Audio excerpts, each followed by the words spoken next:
In this section, we will be learning about all the functionalities and options that we have in the render setup window. And in this lesson particularly, we'll be discussing color mapping.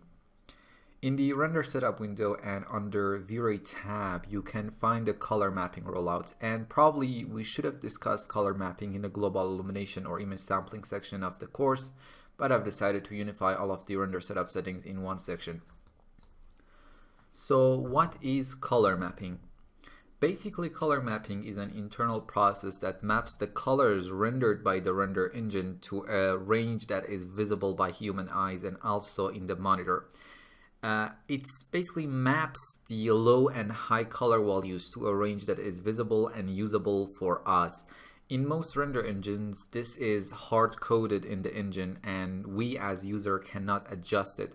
But in V-Ray, we can actually control all the aspects of the color mapping process in the color mapping rollout. So let's see what do we have here. For now, let's set the interface to expert so we can see all the parameters and options. First, in the type dropdown, we can control the overall color mapping mode that will be used. We have linear multiply, exponential, HSV exponential, intensity exponential, gamma correction, intensity gamma, and rain hard. Let's start from linear multiply and see how it performs the color mapping as we take a look at the render performed with this color mapping. Linear multiply simply multiplies the final image colors based on their brightness without applying any other changes. And as you can see from the render, this color mapping clamps bright colors to white and causes the bright parts of the image to look burnt out or overexposed. So in this mode, each pixel is gonna be multiplied by its brightness, and that's why we get a very vivid and bright image. However, because of this linear nature, we get overexposed and extremely bright and burnt out areas in the render. Next, we have exponential color mapping. Exponential saturates the colors based on their brightness, and this can be useful in preventing burnouts in very bright areas. But you can see the final image looks desaturated and less vivid compared to the linear multiply color mapping. But we have no burnt out and overexposed parts in the image, which is great. Exponential color mapping is especially useful in interior visualizations. HSV exponential is similar to exponential, but preserves the color hue and saturation instead of washing out the color towards the white. And it tries to solve the dullness and desaturated colors produced in the exponential color mapping, but trying to preserve the color saturation in bright areas that in real world tend to get closer to a white color doesn't produce a pleasant image, honestly. We have intensity exponential, which is similar to exponential but preserves the ratio of the RGB color components and will only affect the intensity of the colors. Gamma correction and intensity gamma are here for legacy purposes, for when there wasn't a gamma correction option available for all the color mapping types. And we have rain hard color mapping, which is the default option and the most powerful color mapping type. Rain hard is a blend between exponential and linear multiply. Basically a hybrid algorithm that combines both linear and exponential color mapping. The degree to which one method or the other is applied to the image is specified by the burn value parameter. So if the burn value is set to 1, linear multiply will be used, and if set to 0, exponential will be used. And any in-between values will combine the two, obviously. Now let's take a look at a few renders with the rain hard color mapping and different burn values. In the first render, burn value was set to 0, so we are basically using exponential color mapping. In the next render, burn value was set to 0.15, then 0.25. Now we are using a combination of exponential and linear multiply color mapping. But because burn value is closer to 0, exponential color mapping is still the dominant one. In the next render, burn value was set to 0.5. Now both exponential and linear color mapping contributing half and half. And finally, burn value was set to 1, which is the same as linear multiply color mapping. For now, let's set the burn value to 0.15. Another parameter available in the Reinhardt type is multiplier, and this is a general multiplier for the color before they are corrected, and basically an overall brightness control for the entire image.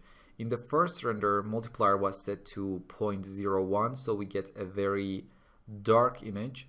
And in the next render, multiplier was set to 1, which is our normal render, and in the next one it was set to 2, and we get an overall brighter image. Let's set the multiplier to 1 for now. In the linear exponential, HSV exponential, and intensity exponential, we have two parameters named dark and bright multiplier. The dark multiplier specifies the multiplier applied to the dark color values, and bright multiplier specifies the multiplier applied to the bright color values. For now, let's change the type to linear and set the bright multiplier back to its default value of 1 and take a look at a few renders. In the first render, bright multiplier was 1, the next one was 0.75, then 0.5, then 0.25. You can see it takes the bright pixels of the image, and each time we decrease the bright multiplier, those bright pixels become darker, but the darker pixels stay unchanged. And if we set the bright multiplier to be more than 1, those bright pixels even get brighter. Let's set the bright multiplier to 1 for now. As I said, dark multiplier specifies the multiplier applied to dark color values. In the first render, dark multiplier was 1, then 0.5, and finally 0.2. As you can see, the engine takes the darker pixels and multiply them by this value, and each time we decrease dark multiplier, those pixels become darker and darker, and if we use a dark multiplier higher than 1, those dark pixels get brighter. For now, let's set the dark multiplier to 1. Next we have gamma, and if I quote V-Ray's guide, it controls the gamma correction for the output image regardless of the color mapping mode.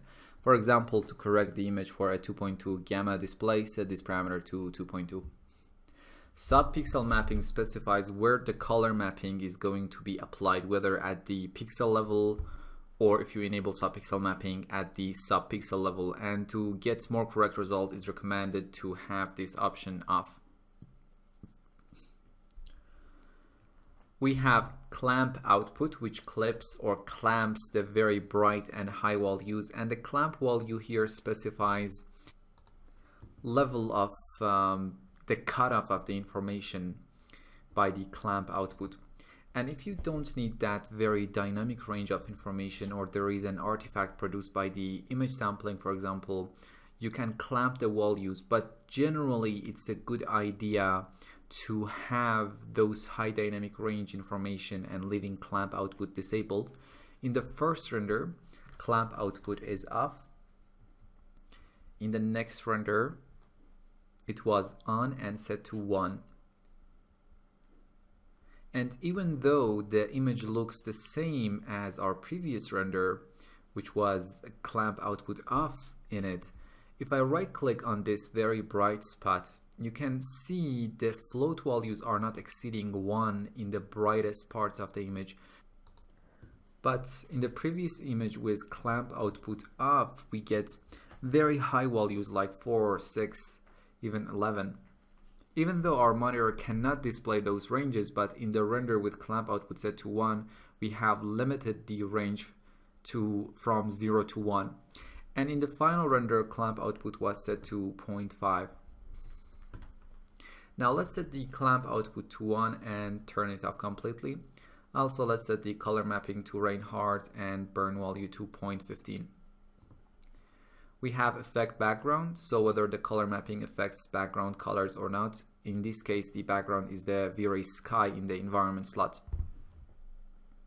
We have mode options, and let me quote V-Ray's guide for this and go through the renders for each mode. as I explained them. Here mode basically specifies if color mapping and gamma are burned into the final image. This option replaces the don't affect colors adaptation only parameters from previous V-Ray versions.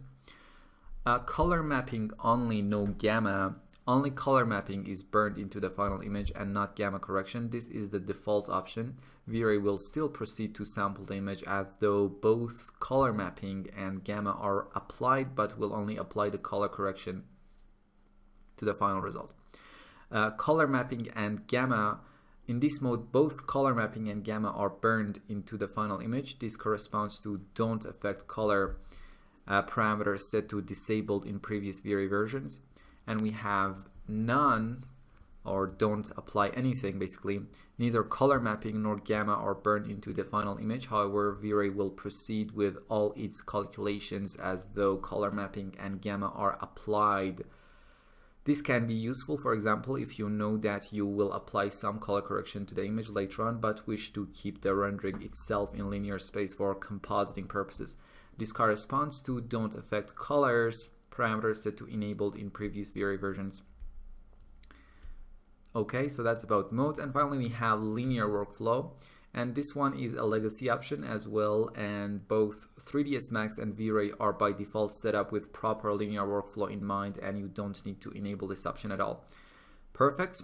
So in this lesson we discussed color mapping, and I will see you in the next lesson.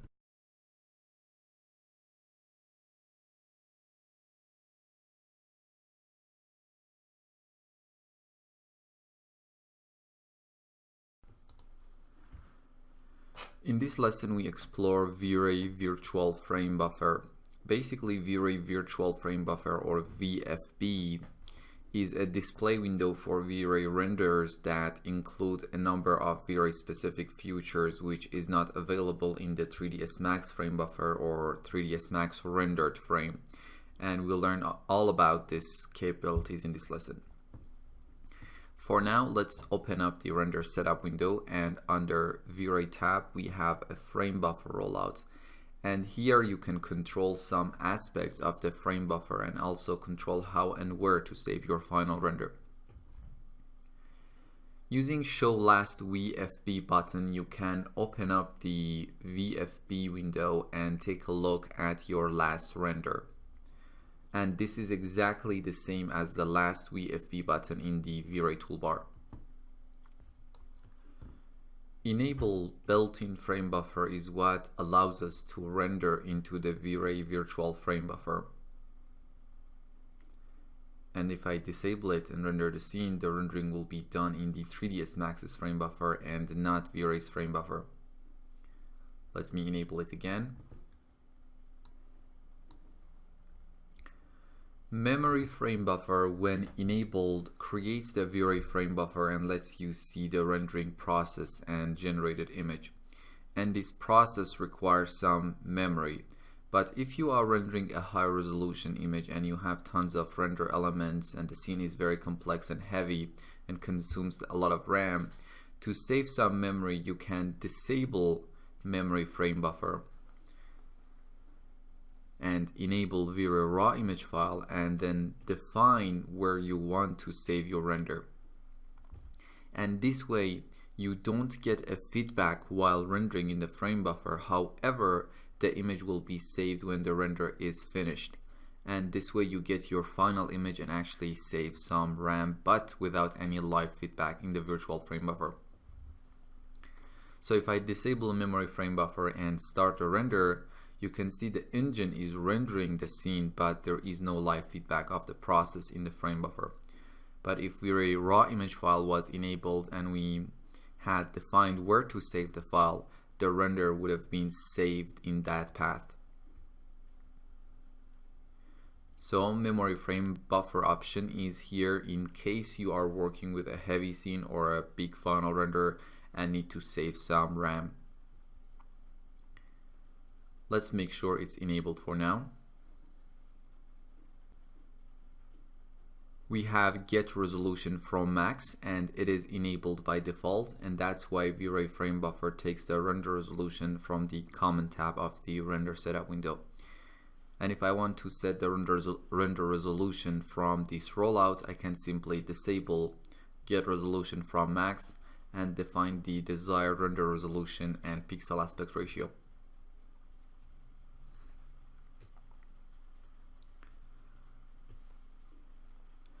I want to talk to you quickly about the most optimized way of rendering your final image in V-Ray and whether to specify the resolution here or in the Common tab. Obviously, when we are rendering with 3ds Max, the render will happen in the 3ds Max's frame buffer. And when using V-Ray, virtual frame buffer will be used. But due to some technical issues, even when rendering into V-Ray's frame buffer, V-Ray still needs to create 3ds Max's frame buffer, even though the engine wouldn't send any data to 3ds Max frame buffer and all the information will be sent to V-Ray frame buffer. But that initial effort will cost some memory, so this is how Chaos Group suggests we approach rendering. In the Common tab, set the output dimension to a very low value. In this case, we have an image aspect ratio of 1, so let's set the width and height to 100 and 100. In the render output group, disable rendered frame window, which is 3ds Max frame buffer. Now under V-Ray tab and virtual frame buffer rollout, make sure get resolution from max is disabled. Now you can define the resolution, which was 800 by 800. And now if you start the render, you are gonna have some optimized experience and rendering. Let me stop the render for now.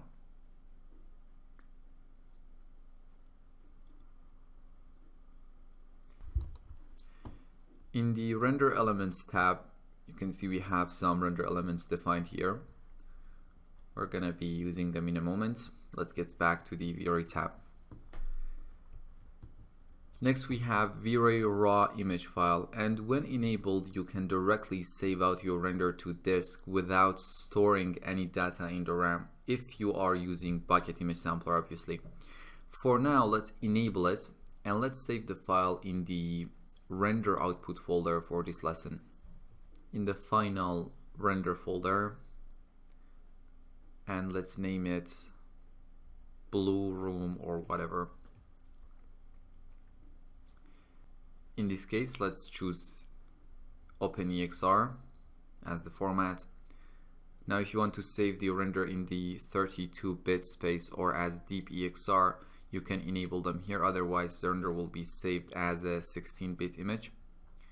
For now that's okay, and I press save here. This will save out all the render elements in one EXR file that you can later on extract it in Nuke or After Effects or any other application that you have. Now, if we disable memory frame buffer, obviously we won't see the live feedback of our render in the frame buffer, which is very cool if we want to save some memory. So let's disable it for now. But we can utilize this generate preview option, which creates a small preview of what is being rendered. So let's render the scene and see what we get.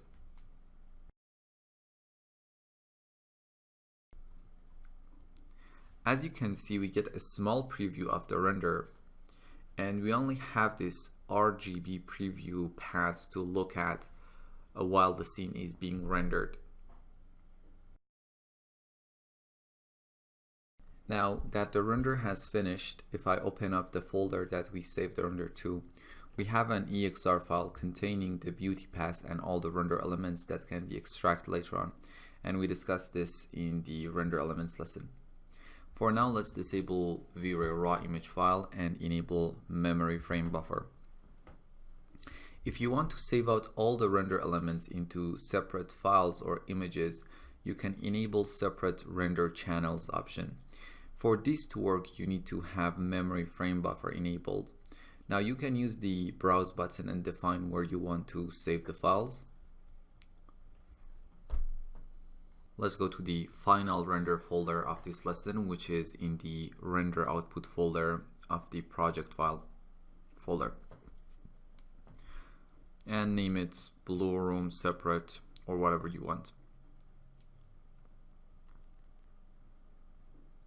This time let's use JPEG as the output format and press save.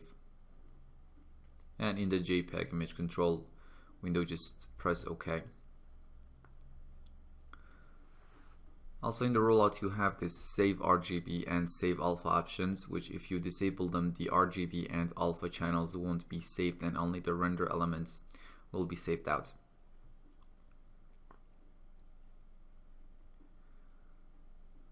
Now if we render the scene, all the render elements and our beauty and alpha passes also will be saved out in separate files to that final render folder that we define.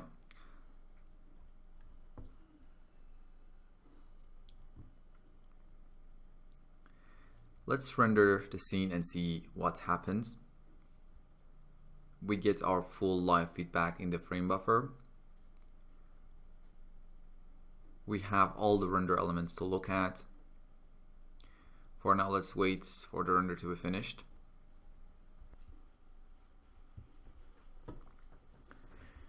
Now that the render has finished, if I open up the destination folder, as you can see now we have all these separate JPEG or JPG files for each render element. For now, let's disable separate render channels and take a look at the Vary frame buffer interface itself. First, let's add this current render to the history list so we can access it later on. Also, let me double click on this final render and load it in the virtual frame buffer. Also, let's hide the history window so we won't get distracted. Up here we have the V-Ray virtual frame buffer or VFB toolbar. On the left side, using render elements dropdown, we can select any of the available render elements.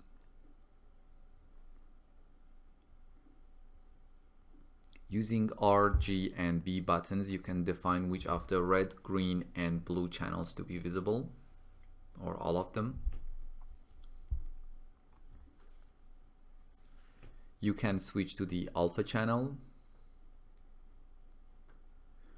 or switch to the monochromatic mode. Then you have three very useful save options. The first icon is for saving the current channel or render element. So it only saves the active render element in the view. Let's click on the save button. Let's create a new folder inside this final render folder and maybe name it VFB, and let's name this render final render, and this time choose PNG as the format. Press save, then OK. Now as you can see in the destination folder, the current render has been saved out as PNG. The second save option is save all image channels to separate files, which obviously saves all the individual render elements into separate images. So let's click on this button, choose JPEG for the format and name it final render separate.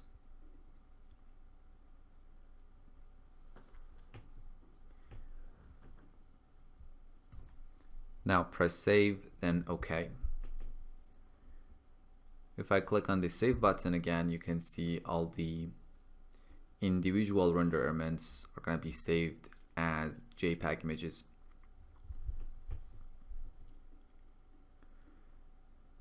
OK. Finally, you can save all the image channels to a single file. So let's choose this save option.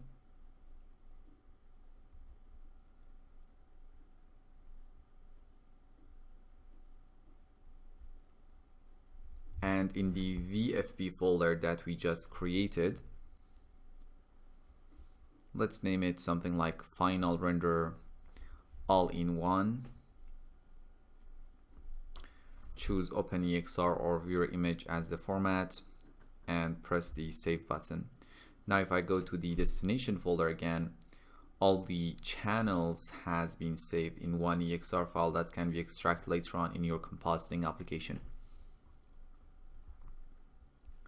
Next we have load image, which lets you load any image in the frame buffer, and sometimes I find myself using this option to load reference images.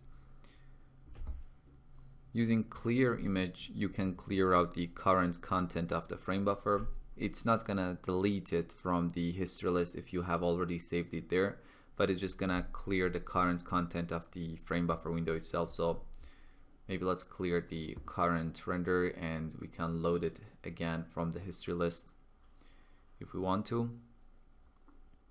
And this option can be useful sometimes to avoid confusion with previous renders.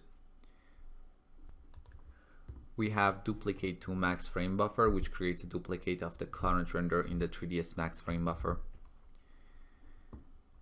Track mouse while rendering forces V-Ray to render the closest bucket found to the mouse pointer. So if I start the render and enable this option, you can see wherever the mouse is, the closest buckets around it will be rendered.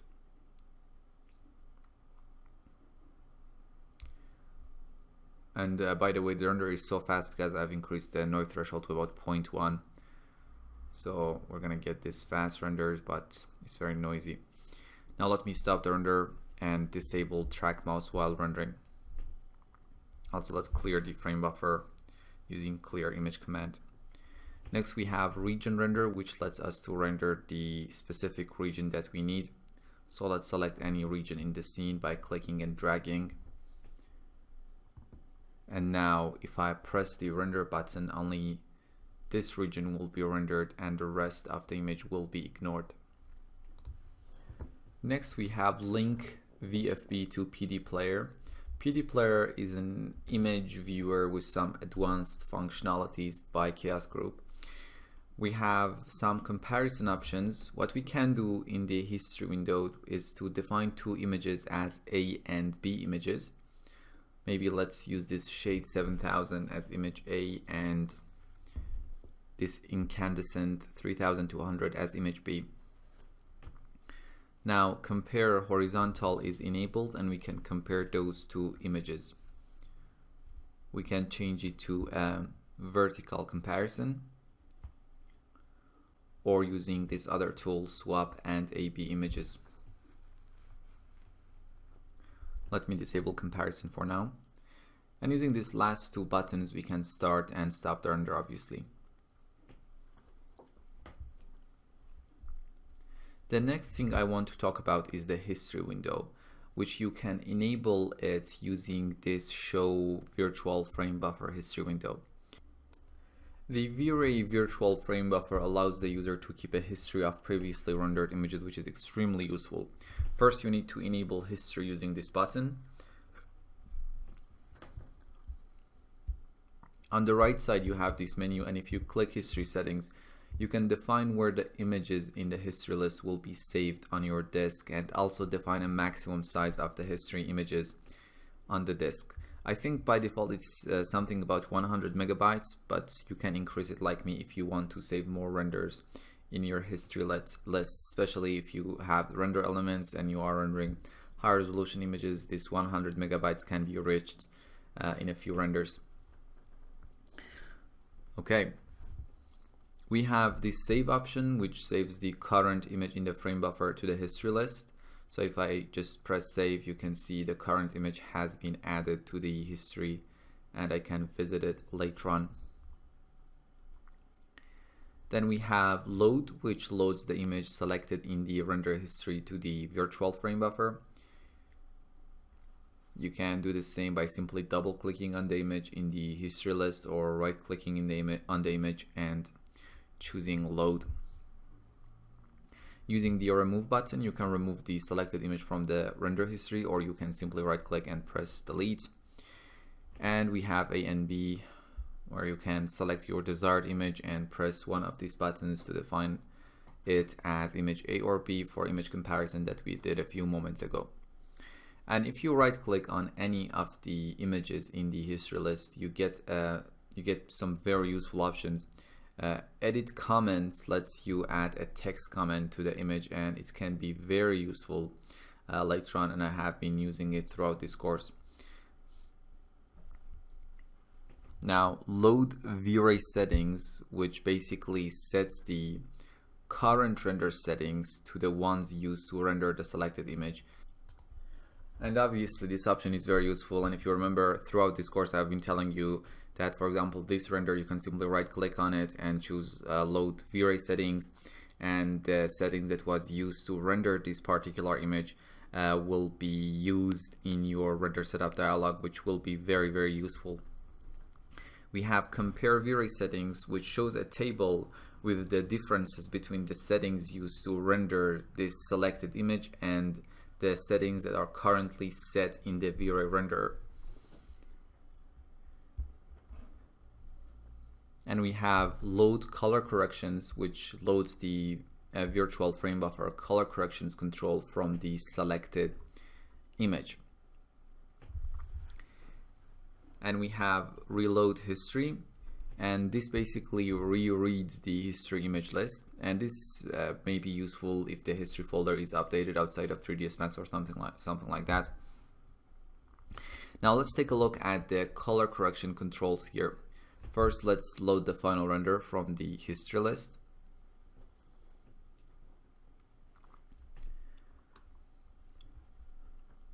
To access color correction controls, you need to enable show corrections control on the lower section of the interface.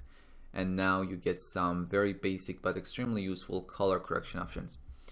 Using the global button up here, you can save the current state of all the color correction tools to be reused later on, and using load, you can load the file that you have previously saved. Also, you can do the same for each of the corrections individually using this menu on the right side of all the corrections. You can reset them to their default state as well using this reset option. To enable a certain correction, simply check the empty checkbox on the left side of the color correction name. As we have been using these correction tools throughout our course, I'm going to be very fast and quickly just take a look at them. Exposure, we have the exposure, which basically gives us a bunch of options. We have exposure controls, which controls the overall exposure of the render, and each step basically will make the render twice brighter or darker. So from 0 to 1 the scene gets twice brighter, and from, let's say, 2 to 1 the scene gets twice darker. Highlight burn selectively adjust the exposure of only bright parts of the scene, and contrast increases or decreases the overall contrast of the render, obviously. Now let me reset the exposure and disable it. White balance, as we have discussed earlier, just adjust the white balance of the render. Hue and saturation basically is to shift the colors of the image or control the overall saturation or lightness of the render.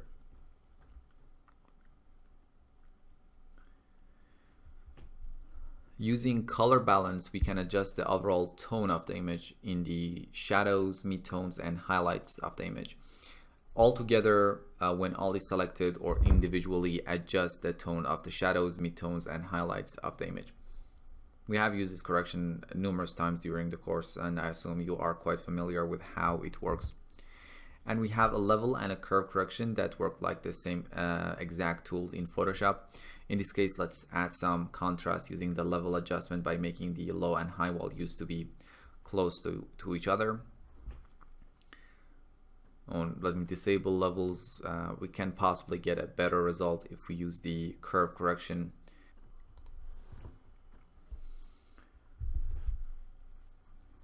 To add point to the curve, simply control click, or you can right click on the point to change its type, or select the point and move it around, or shift click on it to remove it. It's a bit hard to use a curve correction when you cannot individually adjust the red, green, and blue channels, but these correction tools aren't supposed to be complete. These are just some basic adjustments, and you're probably gonna do your main color correction work in a software that's designed to do that specifically. We have background image, and this allows you to load an image and use it as a background for your rendering, and you're probably gonna do that again in post, but here is a tool just to test what it's gonna be looking like later on. Right now V-Ray Sky is our background. Let me open up environment window and disable use map and render the scene again.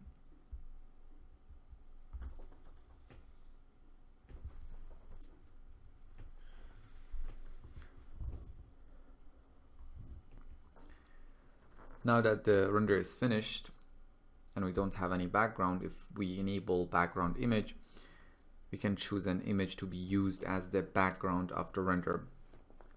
In the images folder, let's use this sky image.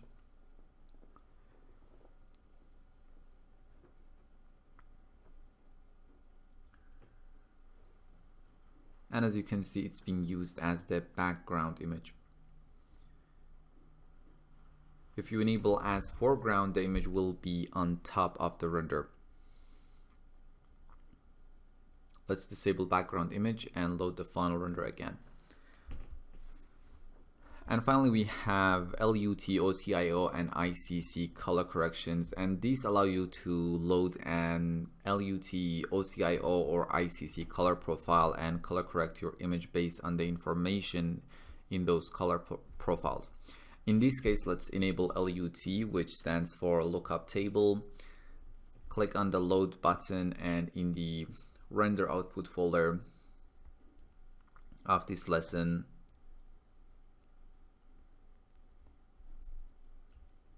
there is a .cube file which you can load here. Now this file tries to color correct the image based on the .cube file, and if I just disable this convert option, we might be able to see what this .cube file is trying to do. Any correction done with the LUT, OCIO, or ICC corrections can only be previewed in the frame buffer and won't be saved with the image. Let's disable all the corrections for now. In the lower section of the V-Ray frame buffer, there are a bunch of options that we haven't discussed yet. Force color clamping forces color clamping in the V-Ray virtual frame buffer. Show pixel information. If enabled, it always opens the info window, which will give you information about the pixel you right-click the mouse pointer on. If you right-click the mouse pointer over a pixel without turning this setting on, you will see the info dialog only while your mouse button is down. Then we have different color correction tools that we discussed a moment ago. We have display colors in sRGB space, which displays the image in sRGB color space. Click and hold the left mouse button to switch between sRGB color space and ICC. Use LUT correction, which enables and disables the effect of the lookup table loaded in the color correction settings. You can hold down to choose between LUT and OCIO color corrections. We have the show VFB history window. Use pixel aspect, which enables visualization of the pixel aspect ratio. We have the stereo button to preview the stereoscopic effect if available, which we discussed it in the camera section of the course. And we also have the open lens effect settings that we also discussed in the camera section. Using this small button, you can open up the V-Ray message window, which we discussed it in a later lesson, and you can also show the stamp controls and apply the stamp, which we'll also be discussing it in a later lesson in this section. Perfect. In this lesson, we learned about the V-Ray virtual frame buffer, both its settings in the render setup window and its interface. See you in the next lesson.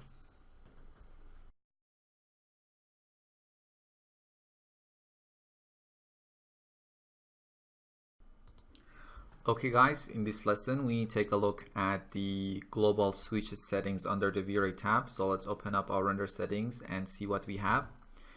As most of these options are extremely self-explanatory, I'm not going to explain each option using examples unless it's necessary. First of all, let's set the interface to expert so we can see all the parameters here.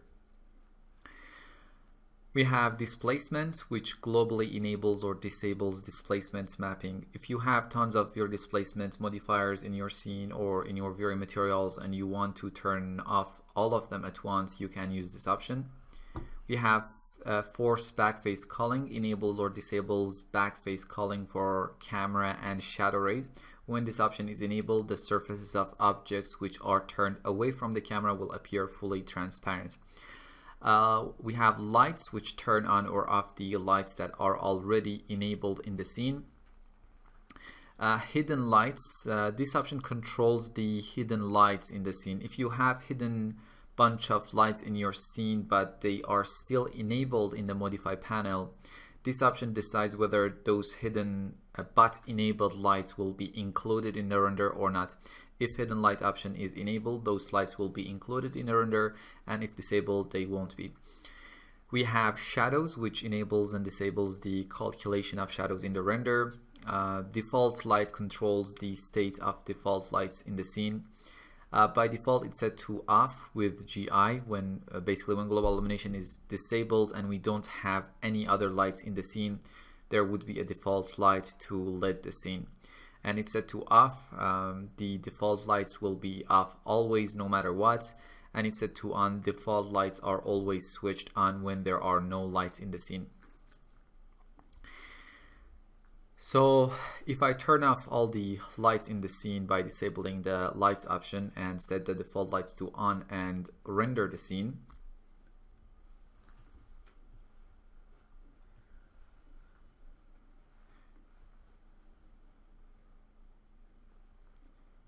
you can see even though all the lights are off, we get the default lights to lit the scene. Let me stop the render and turn on lights and set the default lights to off with GI. Show GI only. When enabled, only the global illumination or indirect lighting will be shown in the final render.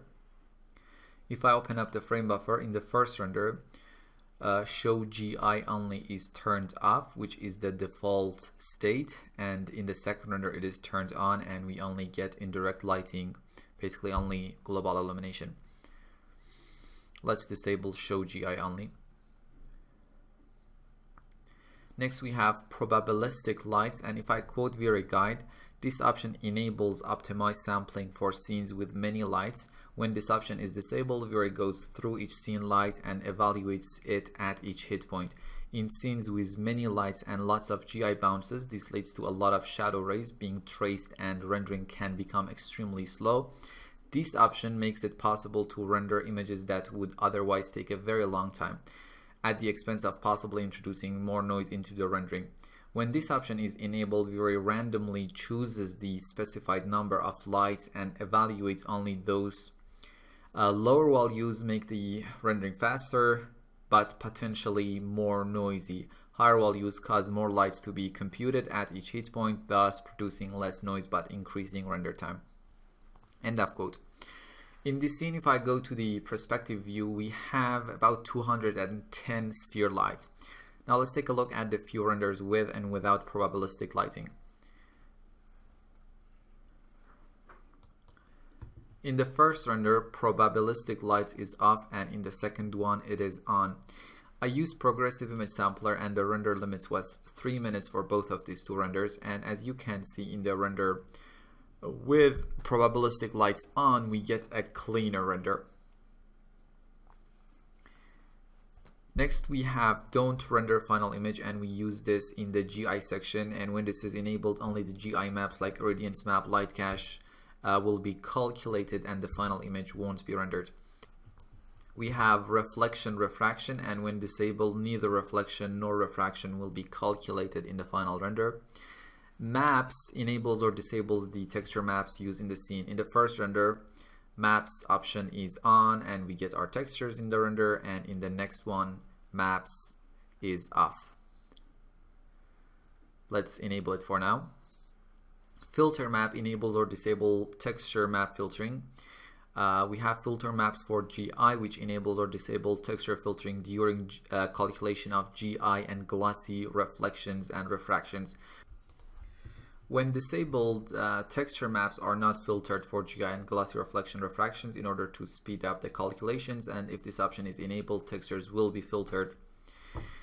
And GI filter multiplier is a multiplier for texture filtering for global illumination calculation.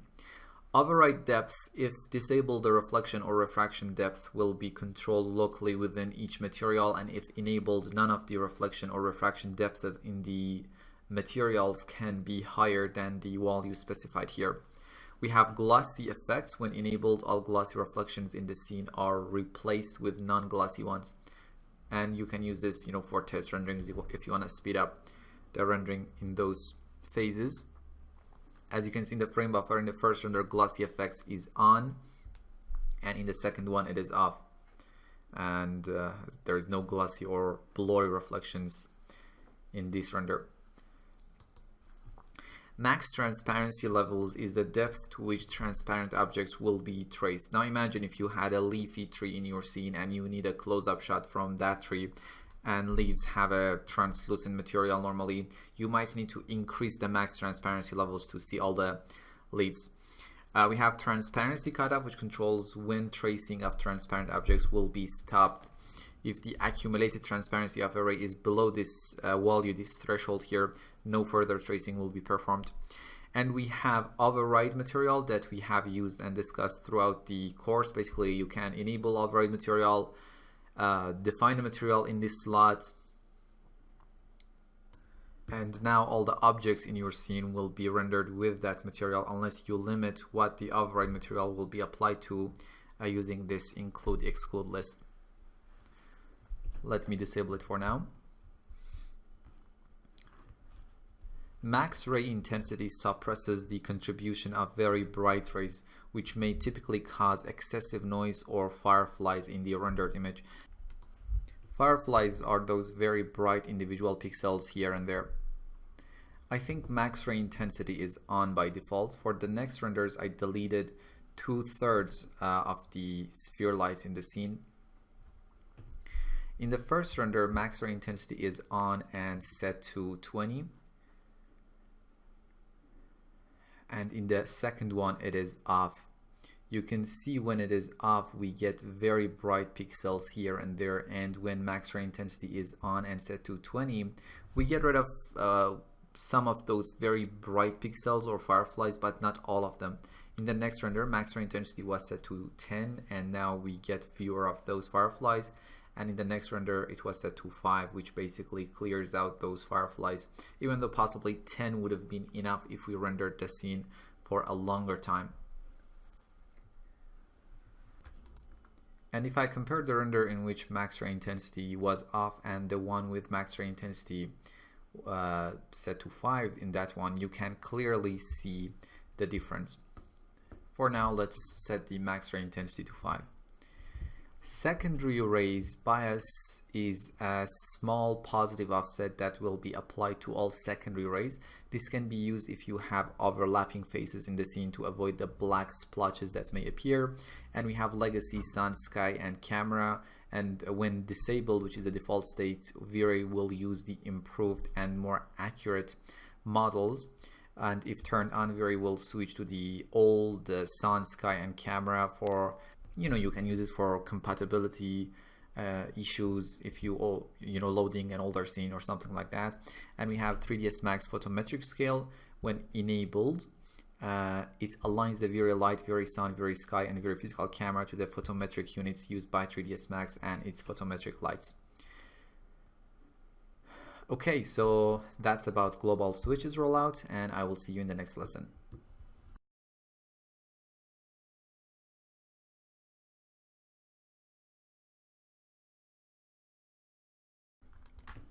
In this quick lesson, we'll be taking a look at the environment rollout under the V-Ray tab. This is the current render that we have. There is no light in the scene. We only have an HDRI image in the environment slot. If I open up the environments and effects window. Now let's open up the render settings and go to the environment rollout under the V-Ray tab.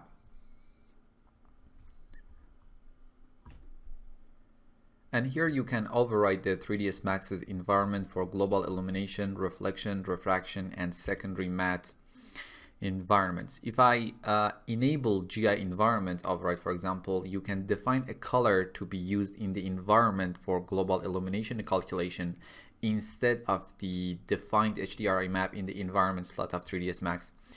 And using this multiplier, you can multiply the color value, or you can define another HDRI or any other map instead of a color to be used. We have the same set of settings for reflection, refraction, and secondary matte environment. You can see we have this reflection refraction environment and a separate refraction environment. Right now, if I enable reflection refraction environment, the color or texture defined here will be used for both reflection and refraction rays, which is normally what you want. But if you want to have a separate environment override for reflection and refraction rays, simply enable refraction environment. And now the reflection refraction environment section will only be used for reflection rays, and refraction environment will be used specifically for refraction rays. And we also have the secondary matte environment. This group allows you to control the appearance of matte objects in reflections and refractions. For the GI environment override, let's use a pure red color with the value of 150. For the reflection environment color, let's use a pure green with the value of 150. And for the refraction, use a blue color with the value of 150. Now, if I render the scene with these new adjustments, the result would be render 01 in the frame buffer. What is happening here is that the GI rays do not see the HDRI map defined in the environment slot, but they see a red color as the environment. And if I go to the global illumination path, you can see how the red environment that the GI rays see affects the global illumination calculation. And the reflection rays are seeing a green environment instead of the HDRI map defined in the 3ds Max's environment slot. And if I go to the reflection path, this would be even more obvious. And the same thing for refraction rays. They are seeing a blue environment instead of the HDRI map defined in the 3ds Max's environment slot. And if I go to the refraction path, this would be even more obvious. Now let's try something else. If I open up the material editor, I have 3 HDRIs that I want to use instead of the simple colors. For the GI environment, let's use this first HDRI. For reflection environment, use this second HDRI. And for refraction environment, use this third HDRI. Now, as you can see in the render 02, and if I go through different passes, you can see different rays are using different HDRIs. If you are using the environment slot instead of the very dome light to lit your scene, to save some memory, you can define a less detailed HDRI in the GI environment and use a higher quality HDRI in the reflection and refraction environment. Okay, in this lesson we learned about environment rollout. See you in the next lesson.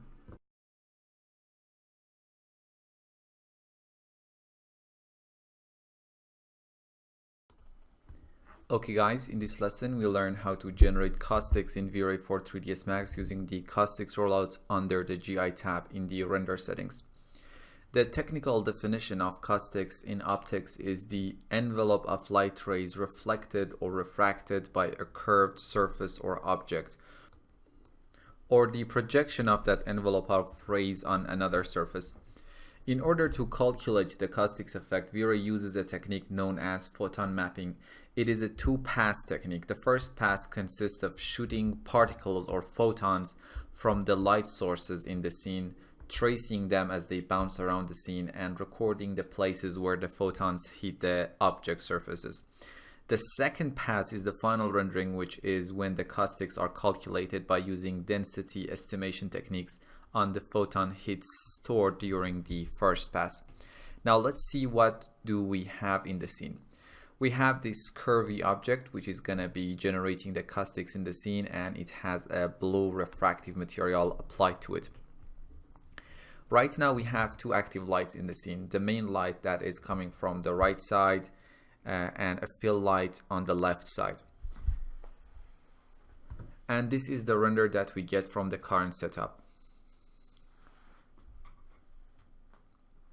There are a few steps we need to take in order to see some caustics in the scene. First, we need to go to the render settings window in the GI tab and caustics rollout, enable caustics, and this is going to be the first step. Next, in the material editor, select the material that is applied to your 3D object and make sure Effect Shadows is disabled. This is necessary to get physically accurate caustics. The next essential thing is a direct light source, either something like a sunlight or a directional area light. Let's try a directional area light. If I go to the perspective view, and this is basically our main light, and in order to make it generate some caustics, we need to make it a directional area light. If we try to increase the directional value under the rectangle disk rollout of the light, it would obviously affect the lighting in a way that is definitely not desirable for us, and most likely we want the lighting to stay the same. So we are not going to use this light as a caustic source or caustic generator. In fact, I'm going to select the light, right click and choose V-Ray properties and disable generate caustics for this light completely. Now this light can't generate any caustics. What I'm going to do is to select the light, right click in the Scene Explorer and choose Clone as a copy and name the light V-Ray light underscore main underscore caustics.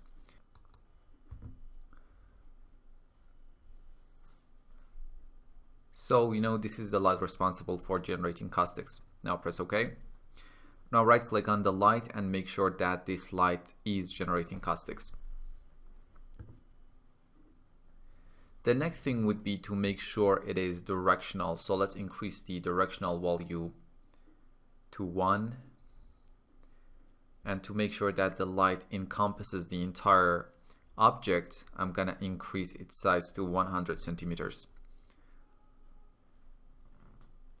Also, as we don't want this light to affect the lighting at all, in the options rollout, we can disable effect diffuse, effect specular, and effect reflections.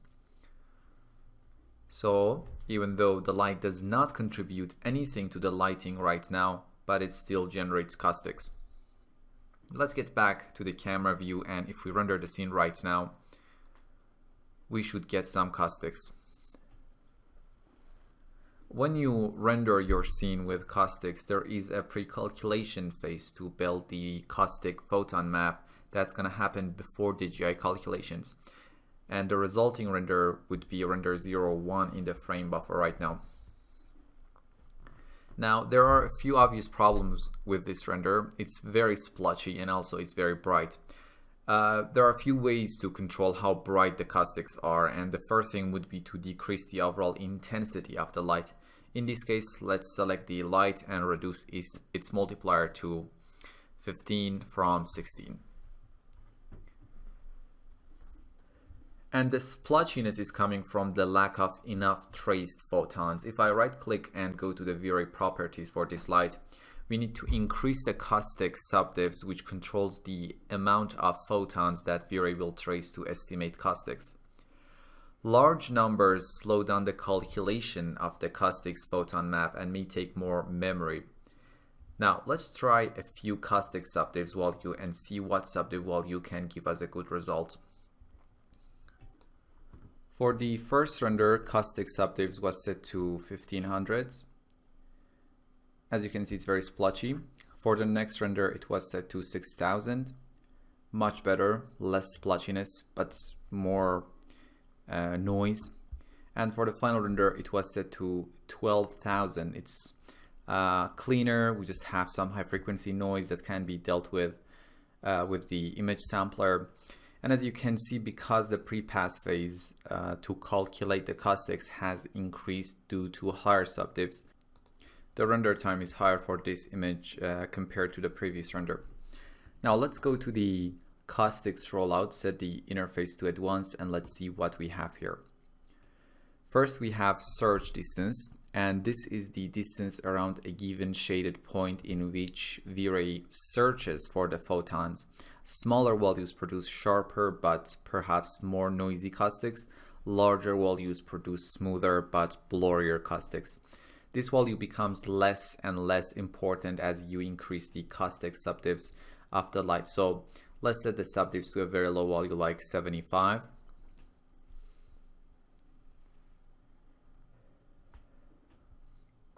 And see how the search distance affects the caustics. In the first render, search distance was 1, then 5, and finally 50. As we increase the search distance, we get less noise and also less detail in the caustics. Let's set the search distance to 5 again. Next we have max photon, which is the maximum number of photons to be used inside the search distance. Smaller values result in a sharper but noisier result, and higher values produce smoother but blurrier results. Now let's set the caustic subdivision of the light to 6000 and try different max photon values. In the first render, max photon was set to 10, then 60, and finally 120. And by increasing the max photon each time, we get blurrier, smoother, and less detailed results. Let's set it to its default of 60.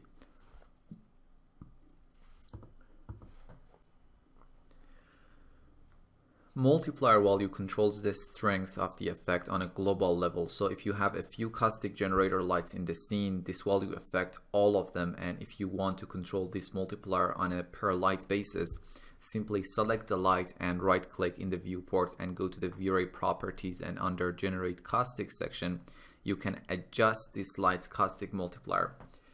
In this case, let's do it globally and take a look at a few renders.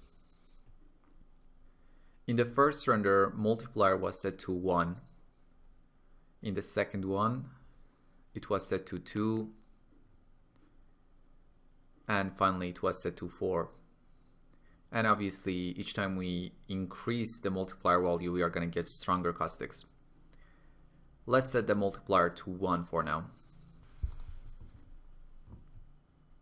Next, we have max density, and let me quote V-Ray guide for this. Max density limits the resolution and thus the memory of the caustics photon map.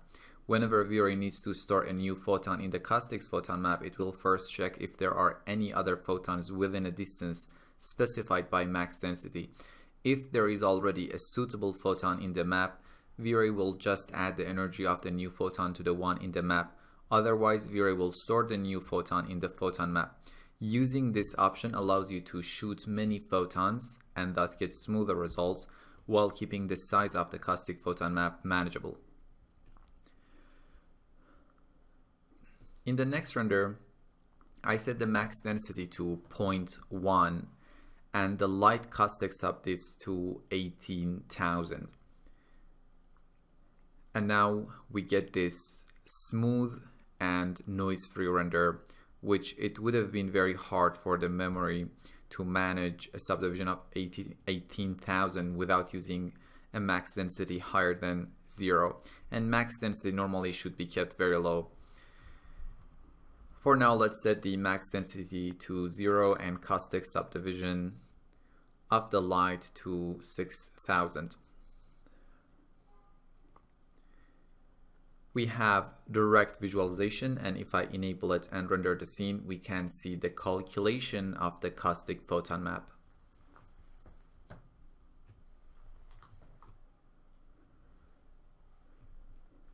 Let me stop the render and disable it for now. We have mode, which controls the mode of the caustic photon map. When set to new map, a new photon map will be generated. It will overwrite any previous photon maps left over from previous rendering. When set to from file, V-Ray will not compute the photon map but will load it from a file. You can use this browse button to specify that file. And save to file saves out an already generated photon map in a file that you can later on load it using the from file mode and skip the calculation of the caustics map before rendering the final image. So when your render is finished, you can simply click this save to file and save the caustics, and change the mode to from file and load this file that you've just saved and render your scene without regenerating the caustics each time.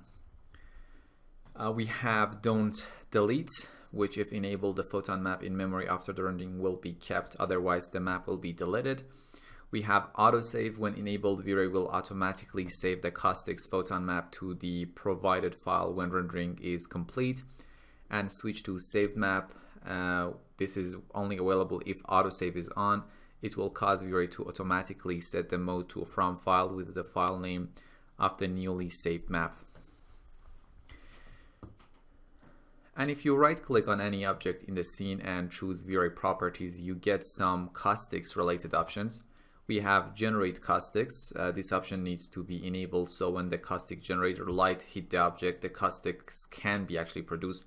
We have received caustics, whether the object receives caustics generated in the scene by other objects or not, and caustics multiplier, which is a multiplier for the caustics received by the selected object. And for the final render, maybe let's set the caustic subdivisions for the light to 18,000.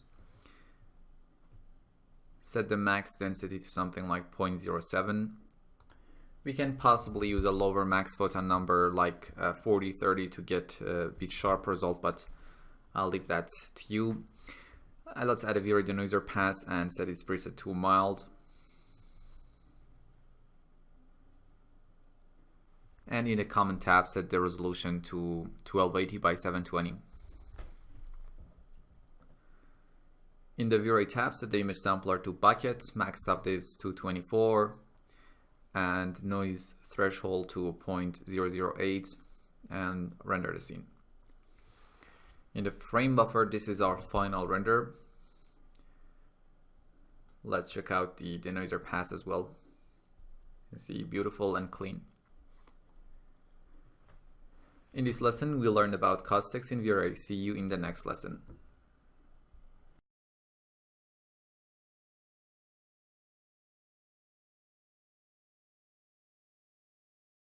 Okay folks, in this lesson we are going to be taking a look at the settings tab of the render setup window. So let's open up the render setup window and go to the settings tab and see what we have here. We discussed default displacement rollout in the displacement lesson of the material section. We have system rollout, which contains a few sections itself, and we are going to be going through them in a moment. As always, let's set the interface to expert so we can see every single available parameter. In the first section, we can decide how V-Ray render regions or buckets are gonna go through the scene and render the final image. We have dynamic bucket splitting, and when this option is enabled, in order to use all the CPU cores for most of the render, V-Ray decreases the bucket size as the render is about to be finished. If you remember, the size of the bucket is being controlled from the bucket image sampler rollout, and right now it's set to 48. Now, if I get back to the settings tab and open up the frame buffer and select a small region to render, let's render the scene also.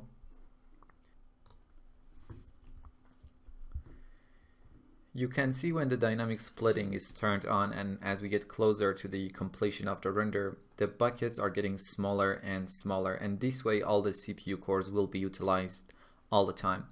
But if I disable dynamic splitting and render the scene, the bucket size will be fixed at all times. Generally speaking, having dynamic splitting enabled is gonna speed up your renders a bit. Next, we have sequence, which controls the order in which the buckets are rendered, and the default triangulation sequence is the most optimized one. But we also have top to bottom. And if I disable region render in the frame buffer, you can see the top to bottom order of the buckets. And if I want to reverse the sequence, I can enable reverse bucket sequence down here. Now if I render the scene, the buckets are coming from the bottom part of the image. Let's disable reverse for now. We also have left to right.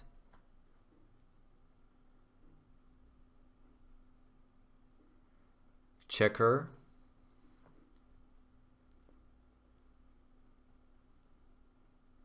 spiral,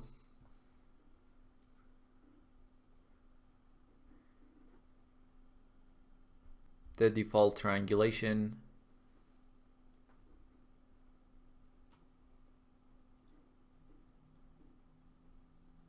and Hilbert curve.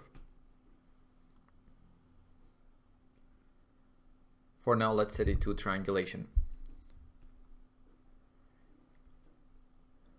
We have division mode. Right now, the render is divided into smaller buckets based on the size of those buckets, which is 48 pixels, right? But if I change the mode to count and in the bucket image sampler rollout, set the bucket count to maybe 2 and render the scene, now we are specifying how many buckets the image is going to be divided to. So right now, if I set the count or size to 1, only one bucket is rendering the entire image, and basically one CPU core will be used. And if I set it to 2, 4 buckets will be used. And if set to 4, 16 buckets will be used. So the square of this value here. Let's set it to 48, and in the system rollout change the division mode back to size. And now if I decrease the bucket size to, let's say, 16 and render the scene, we are gonna get very small buckets to render the scene. Okay, let's stop the render and set it back to 48 pixels and get back to the settings tab. And we have previous render, and by default it's set to unchanged, and that means if we start a new render, the previous render will stay in the frame buffer until the new buckets take over the entire image. And we have a bunch of other modes. For example, if I set it to blue and start the render, the previous image in the frame buffer is going to be tinted blue, so you can simply distinguish the previous render from the current one. Let's set it to unchanged for now. Next, we have some parameters to control V-Ray's binary space partitioning tree, or BSP tree. As these parameters are pretty much advanced and you rarely need to touch them, and as I don't think I can explain it better than the chaos group, I'm gonna briefly explain these parameters from V-Ray's guide, and you can find more explanation of these parameters on the official V-Ray guide. First of all, what is V-Ray's binary space partitioning tree, or BSP tree? One of the basic operations that V-Ray must perform is ray casting, determining if a given ray intersects any geometry in the scene, and if so, identifying that geometry. We talked about ray casting in our previous sections. Now, the simplest way to implement this would be to test the ray against every single render primitive in the scene or triangle. Obviously, in scenes with thousands or millions of triangles, this is going to be very slow. To speed this process, V-Ray organizes the scene geometry into a special data structure called a binary space partitioning tree. The BSP tree is a hierarchical data structure built by subdividing the scene in 2 parts, then looking at each of those 2 parts and subdividing them in turn, if necessary, and so on. Now, those parts are called nodes of the tree. At the top of the hierarchy is the root node, which represents the bounding box of the whole scene. At the bottom of the hierarchy are the leaf nodes. They contain references to actual triangles from the scene. Now let's take a look at the parameters in this section.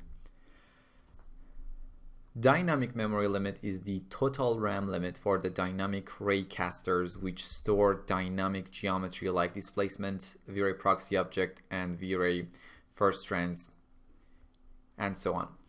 Default geometry determines the type of geometry for standard 3ds Max mesh objects. Note that some objects like displacements, mapped objects, V-Ray proxy, and V-Ray fer objects, for example, always generate dynamic geometry regardless of the setting.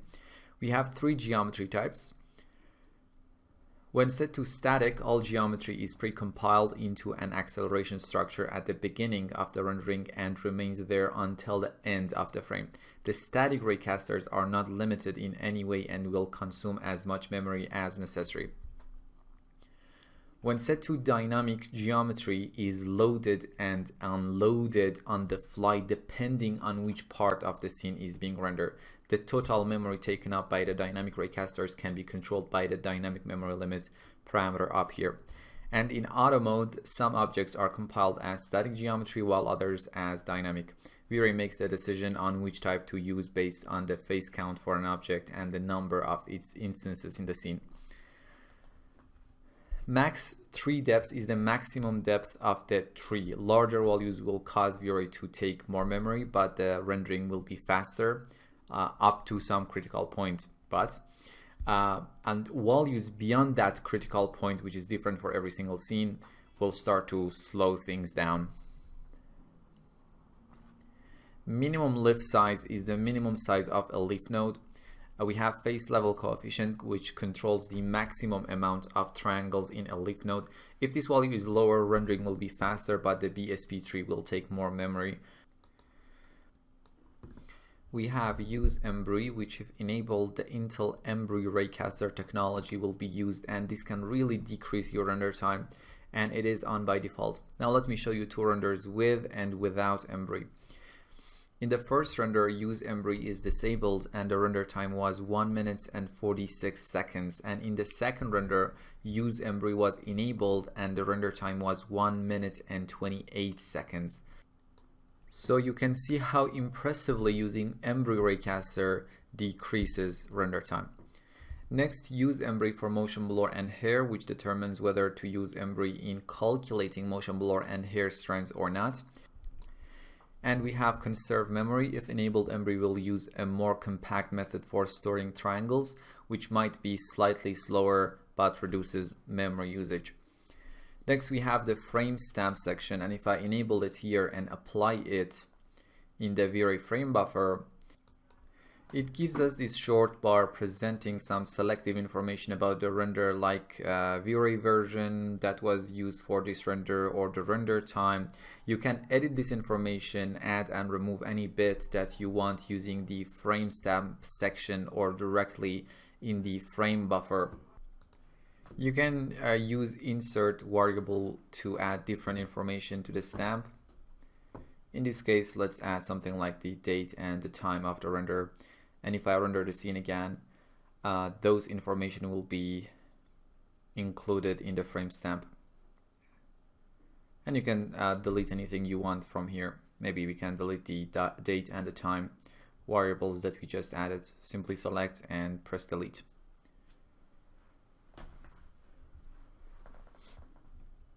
And in the render setup window, you can define the font or the justification of the text in the frame stamp and stuff like that. Let's disable it for now, both in the frame buffer and in the render settings. Next, we have distributed rendering, which is the process of computing a single image over several different machines. You can enable this capability here, and using the settings window, add and adjust the machines you want to use in the process. You can find a very detailed guide on how to set up distributed rendering in V-Ray on V-Ray's guide. So I'm going to skip that because it's going to be a long process. Next, we have V-Ray log parameters. When you render your scene, V-Ray writes out different information in a log file that is saved here. And you can define where the file is going to be saved. But we can see the essential part of that information in the V-Ray messages window. If I set the log window mode to always and render the scene, we get this V-Ray messages window containing different information and possible errors and warnings in the render. First, you can define when this window will be shown. You can set it to never, always, only on errors and warnings, or on errors. And using levels, you can determine what kind of messages will be showed in the window. One is, if you set it to 1, only error messages will be shown. If set to 2, error and warning messages will appear. If set to 3, errors, warnings, and informative messages will show. and if set to 4, all the messages will show up. Now let's set the log window to only on errors and warnings, and finally we have a few different parameters and options. We have low thread priority, and when enabled, V-Ray won't utilize all the CPU cores and you can use your machine for other purposes while rendering. And if disabled, V-Ray utilizes all the cores. We have check for missing file, and when enabled, V-Ray will try to find any missing files in the scene and will put up a dialog listing them if there are any. When optimized atmospheric evaluation is enabled, V-Ray calculates the atmospheric effect like fog first, and if it is opaque enough, the surface behind it won't be evaluated as it won't be seen in the final render anyway. We have shade context in camera space, and if enabled, V-Ray emulates work in camera space by converting the various points and vectors passed to and from other plugins. We have object settings, and you can access this window simply by right-clicking on any object in the scene and choosing V-Ray properties in the menu. We have been discussing most of these parameters throughout the course. Let's take a quick look at the remaining ones. And here you can mostly find per object controls of the motion blur, global illumination, shadows, and object visibilities in different rays. First, let's select any object from the list. On the left side, we have use default motion blur samples, and when enabled, the global samples for motion blur will be applied to the selected object, or you can disable it and define a motion blur sample value specifically for this object using the motion blur samples down here. And you can define motion blur duration specifically for this object. Using velocity channel and multiplier, you can manually specify a map channel to be used as a velocity channel and multiply that information. We can control whether the object generates and receives GIs or not, and by how much. We have GI surface ID, which prevents the blending of light cache samples across different surfaces. Especially if two objects have different GI surface IDs, the light cache samples of the two objects will not be blended. We have ray traced SSS ID, and simply the objects with the same SSS ID are going to be using the same illumination sample when using V-Ray fast SSS2 material, and when the multiple scattering mode in that material is set to ray trace. Subdivs multiplier is a multiplier for the subdivisions of all secondary ray tracing down for the selected object. We discussed caustics option in the previous lesson. We have some visibility options to control whether the object is visible or not for the GI reflection and refraction rays. Generate render elements. If disabled, this particular object won't be included in some of the render elements. And we have ignore in RT engine, and if enabled, the objects won't be included in the render when using V-Ray RT as the render engine. We have geometry, which allows the user to override the default geometry parameters in the system rollout on a per object level. We discussed matte properties in the V-Ray wrapper material lesson, I guess. We have trace sets. Reflection exclude list, which is an include exclude list that allows the user to specify which objects are going to be visible in the reflection of the current object. So imagine if you have a reflection or a reflective sphere and you don't want to see the reflection of a green box in it, you can set the mode to the exclude and add that box to the list, and this way that box won't be visible on the reflective sphere. Refraction exclude list is an include exclude list that allows the user to specify which objects are going to be visible in the refractions of the current object. So imagine if you have a book behind a refractive glass and you don't want to see the book behind the glass, you can add the book to the exclude list of the glass object. Let's close this window. We have light properties, and here you can control some global parameters on a per light basis. We talked about the caustics option in the previous lesson. We also have generate diffuse, diffuse subdiv, and multiplier. Generate diffuse, when enabled, V-Ray will generate diffuse illumination photon for the selected light sources. Diffuse subdifs controls the number of diffuse photons traced for the selected light, and diffuse multiplier is a multiplier for the diffuse photons. Now let me close this window, and we have a camera settings window which allows you to adjust the motion blur samples on a per camera basis if you want and have more than one camera in the scene. Next we have V-Ray presets window. Using this presets window you can save all the parameters and render settings that you have adjusted to a file and reload it whenever you want, and this can be very useful. Imagine you can have a test preset in which the settings are very low and you can render your scene very fast, and use this preset at the beginning stages of the project and have a final render preset with higher quality settings for your final render, and you can switch between those two sets of render settings by just one simple click. So let's see how we can save the current render settings that we have as a render preset. First off, let's name the preset and maybe something like test.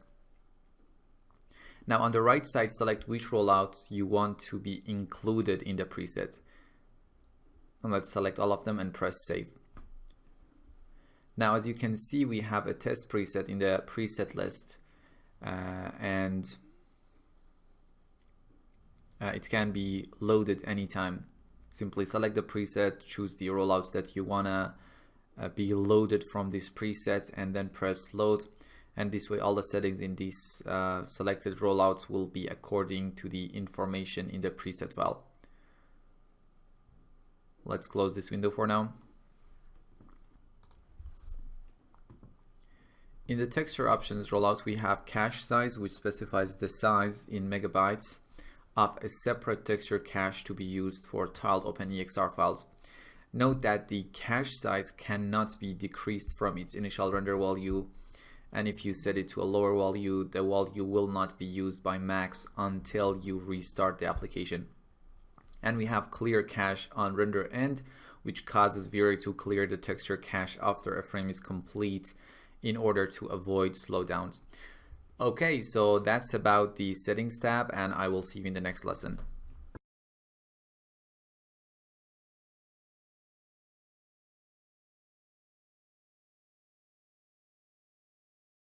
In this lesson, we explore VRT, even though we have used it several times in this course, but it's time to dig a bit deeper. VRT or VRT Real-Time is an interactive rendering engine that can use both CPU and GPU.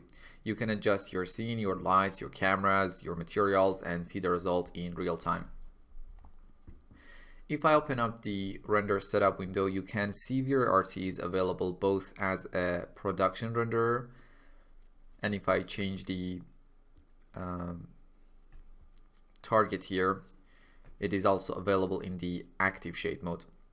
And you probably are going to use VRT in the active shade mode most of the time, so let's make sure the target is set to active shade and the render is set to VRT.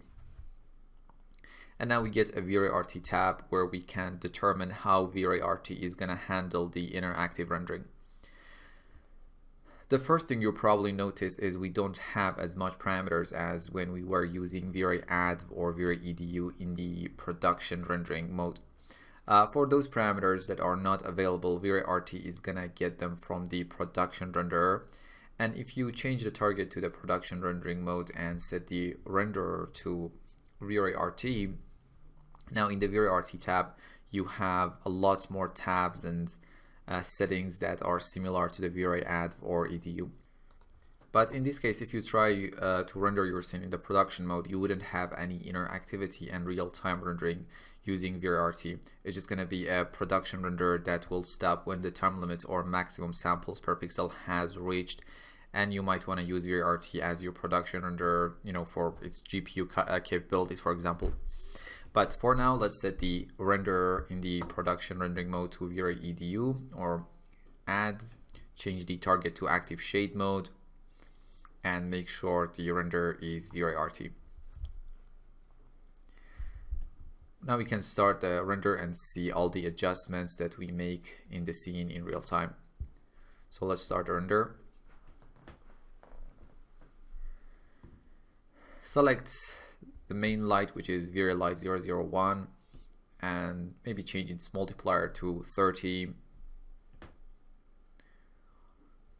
or use a lower temperature like 4500 for its color. Maybe we can adjust the camera view a bit.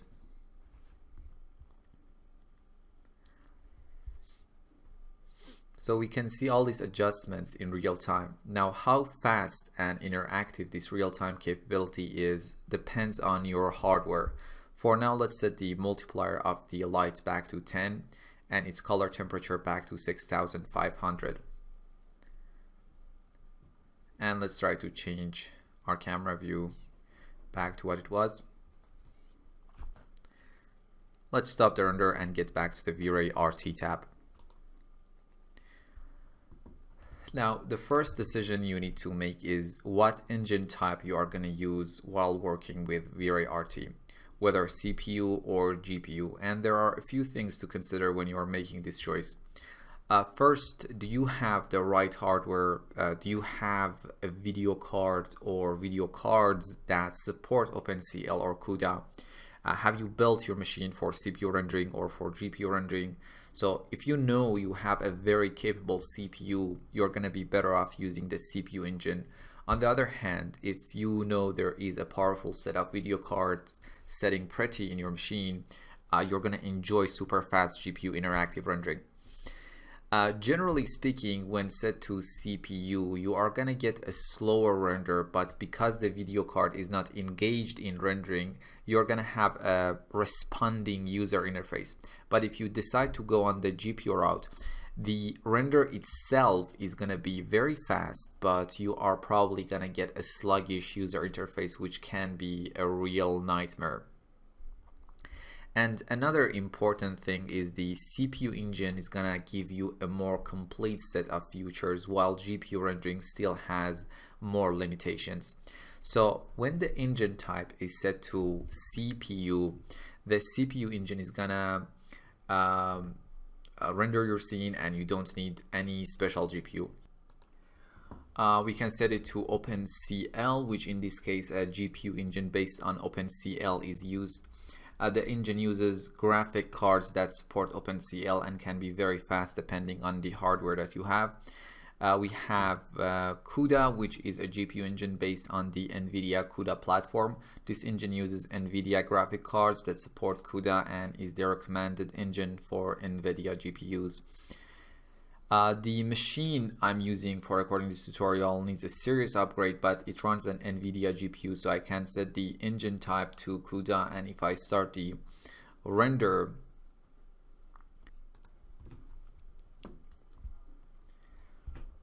let's change the camera view a bit here and there. In this case, we get faster renders but more sluggish interface. So I know from my experience working with this machine that the CPU type is the best option for me. So let's set the engine type to CPU and take a look at the other options that we have. Let's run the active shade and go through its settings. First, we have the shading section. Trace depth is the maximum reflection and refraction depth of the materials in the scene. None of the materials can have a higher reflection or refraction depth than the value specified here. GI depth is the number of bounces for indirect illumination. Right now, Light Cache is our secondary GI engine, so this value is ignored and V-Ray automatically calculates the GI depths. We have auto update bitmaps. When enabled, V-Ray RT will try to automatically update the rendered image whenever one of the bitmaps used in the scene is changed on the disk. Use 32-bit frame buffer. When enabled, V-Ray RT will attempt to create a floating point 32-bit frame buffer which contains HDR information. We have lock render buffer, which is grayed out before starting the active shade, and if you enable it while running the active shade, no further changes to the scene are reflected in the RT, and the engine only refines the image, and as soon as you enable it, it becomes grayed out again, so you can't regain interactivity unless you stop the render and run the active shade again. Let's stop the render for now. We have override material, which overrides all the materials in the scene unless you exclude certain objects from being overridden by this material from this list. Let's use a simple gray material here as the override material. And if I start the render again, this material will override all the materials in the scene, and it can be very useful in the lighting phase of the project because it can really speed up the rendering. In the performance section, we have some very useful options. Array bundle size controls the number of arrays that are sent to the V-Ray RT render servers for processing. Larger sizes increase the speed of the render but decrease interactivity and vice versa, especially when you are working with GPU mode and you have a sluggish interface. You can decrease this value to regain some interactivity. Ray per pixel is the number of rays that are traced for each pixel during one image pass. The greater the value, the smoother the picture from the very beginning of the rendering with GI, but interactivity might be significantly diminished. And the same thing is true here, especially if you are working in the GPU mode to have a more interactive user interface. You can decrease this value, but it will result in a slower render. We have progressive RPP. When enabled, V-Ray RT starts rendering the image with a lower rays per pixel value and then progressively increases it. This speeds up the initial preview of the image. So if I render the scene while it is enabled, we get a very fast initial preview.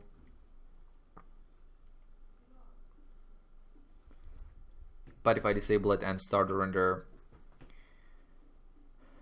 the initial preview is going to be slower.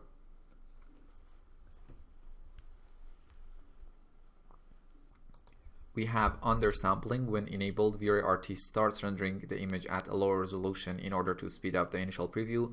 Later, the image is rendered at its final resolution. So if I enable undersampling and start the render, you can see we get an immediate feedback, but in a lower resolution.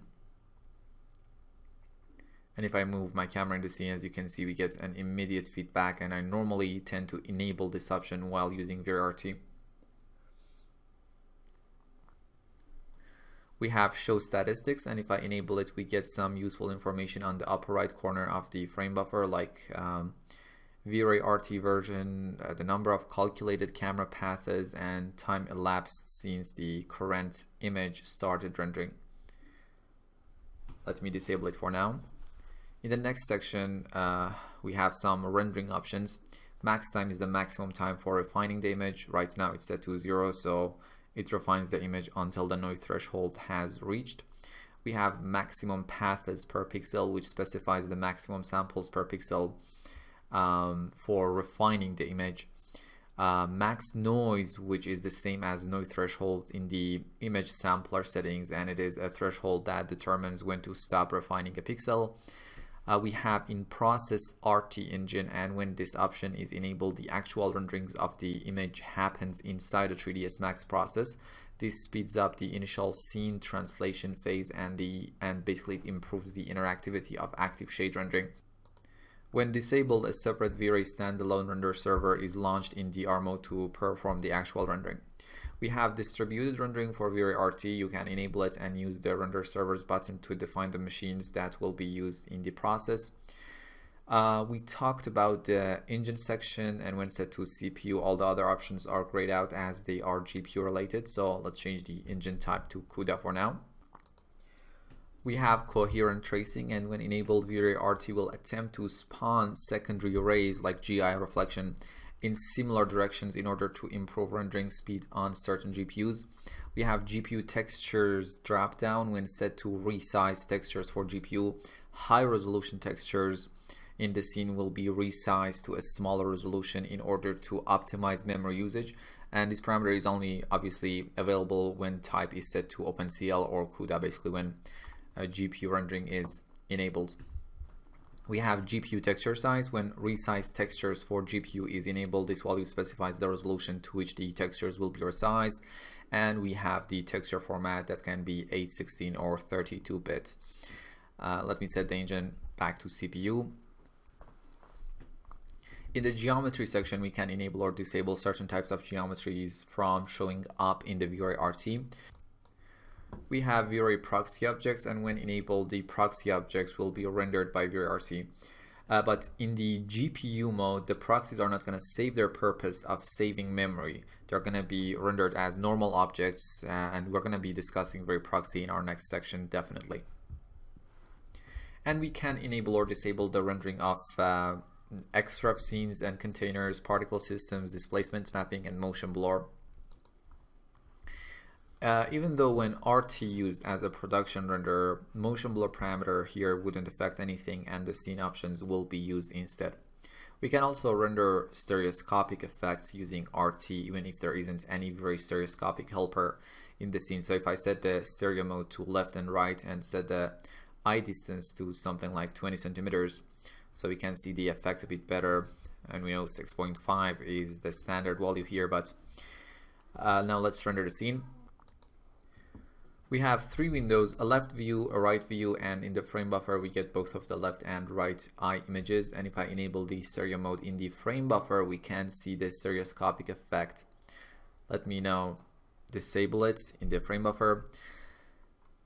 Now let's set the mode to anaglyph, red and cyan, and render the scene again. Now we have the left and the right eye images in the frame buffer and a separate window displaying a red cyan anaglyph of the stereo image. Let me disable the stereo mode for now. In the messages window, we can output diagnostic messages. So if I enable warn for non-physical features and unsupported features and render the scene, if there was a non-physical feature like an invisible light or an unsupported feature like hair and fur modifier, we would have seen a warning message in the frame buffer while rendering. So for example, if I select light 001 and make it invisible and start the render again, we get this green message that says there is a non-physical feature in the scene, the light is invisible. Let me stop the render and make the light visible again. And we have this message delay. When we start RT, we get some informative messages in white color in the frame buffer about the current stage of RT, and message delay is the number of seconds that information messages and warnings stay on the screen. You can set it to 0 to disable information messages completely.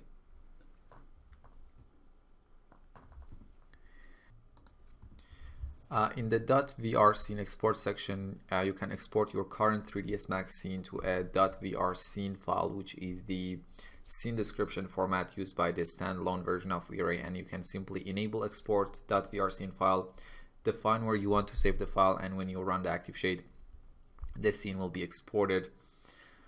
Or you can enable don't render, just export, and this way when you press the render button, the active shade won't start and only the scene will be exported to a .vr scene file in the specified location. And you can do the same thing in the scene. Simply if you right click in your scene, you can choose export .vr scene and export your scene in that way, and you get a bit more options, and we're going to discuss that probably in our next section. And if you change the engine to CUDA, you get a V-Ray RT render devices select rollout, where you can specify which video cards to use for rendering. So if you have multiple video cards on your machine, you can enable the video cards that you want to be used for RT rendering, and maybe disable another GPU so it won't be used in the RT rendering, and therefore will be free to handle the user interface, thus avoiding sluggish interface. Now if I set the engine to CPU and render the scene, if I right click in the frame buffer, we have some specific RT options. First we have real zoom, which lets us use the scroll wheel to zoom in, and it's like moving the camera in the perspective view. And double click again so we get back to our main view. We have view navigation. If enabled, we can navigate directly in the frame buffer by simply clicking and dragging.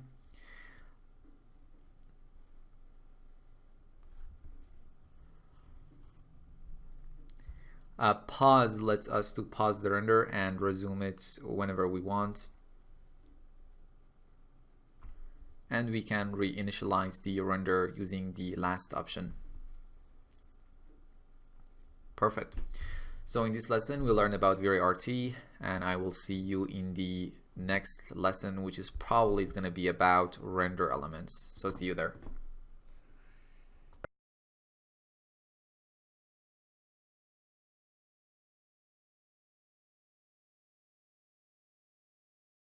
In this rather long lesson, we are going to be learning all about render elements. The topic in hand can be discussed in depth over several hours, but here we need to go through it in one lesson.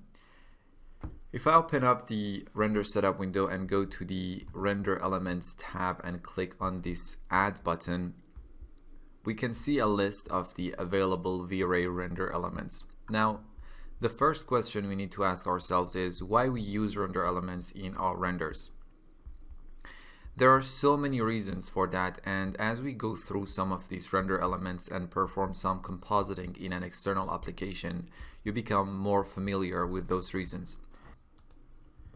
But the main reason is that using render elements, we can break up our render into its constituents like direct and indirect lighting, reflection, refraction, and so on, and composite those parts back together in a compositing application like Photoshop, After Effects, Nuke, Fusion, or whatever you use. And having individual control over each and every component of our render gives us a lot of flexibility to adjust our final image without having to re-render the whole scene. Imagine we can take the reflection render element in our compositing application and make it stronger, or we can adjust the lighting in the scene and make it brighter or darker, or change its color maybe. We have four main render elements categories in V-Ray. We have our beauty render elements, which are the render elements that make the final beauty image. Elements like lighting, GI, reflection, refraction, speculars, and so on. We have our matte render elements, which help with the masking and selection of different parts of the image in compositing. Elements like multimatte, object, and material ID are in this category. Then we have our geometry render elements. These elements use the objects in the scene to produce geometry-based data. Passes like z-depth and velocity are in this category, and we can reproduce effects like depth of field and motion blur with them in the compositing stage. And finally, we have our utility render elements, which allow to see some information about how the rendering process is done, and also we can generate some useful render elements like ambient occlusion using the extra texture utility render element. Passes like sample rate and sample info are in this category. Now let's start with the beauty render elements and the more important ones here. Select alpha, V-Ray diffuse filter, global illumination, lighting, reflection, refraction, self-illumination, shadows, specular, SSS2, total lighting. Now coming back to the upper section, we don't have any atmospheric effects like environment fog in the scene, so I'm gonna skip that for now. Add V-Ray background. We don't have any caustics in the scene. Now let's add all the raw elements like raw global illumination, raw lighting, raw reflection, raw refraction, raw total lighting, and V-Ray reflection and refraction filter.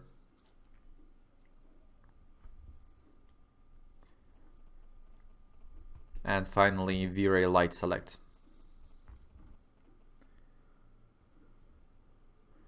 Now that we have all these beauty render elements selected, let's press OK.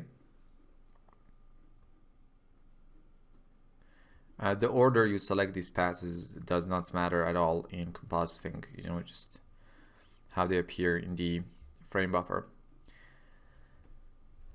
The only render element we need to adjust before starting the render is going to be V-Ray light select. The light select render element represents the lighting contribution from one or more selected lights in the scene.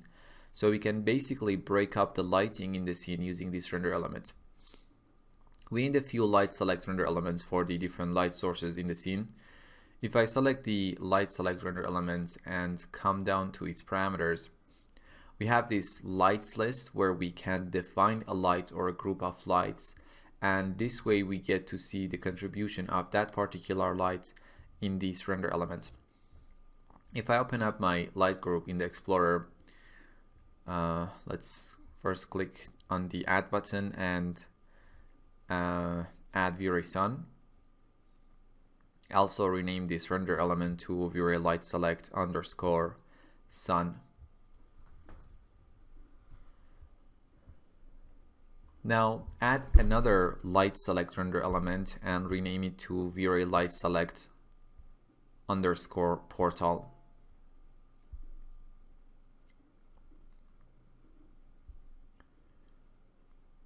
Click on the add button, press H and pick all the portal lights in the scene, the lights that are in the windows. And finally add another light select, rename it to V-Ray light select candle, and add all these small spherical lights around the candles.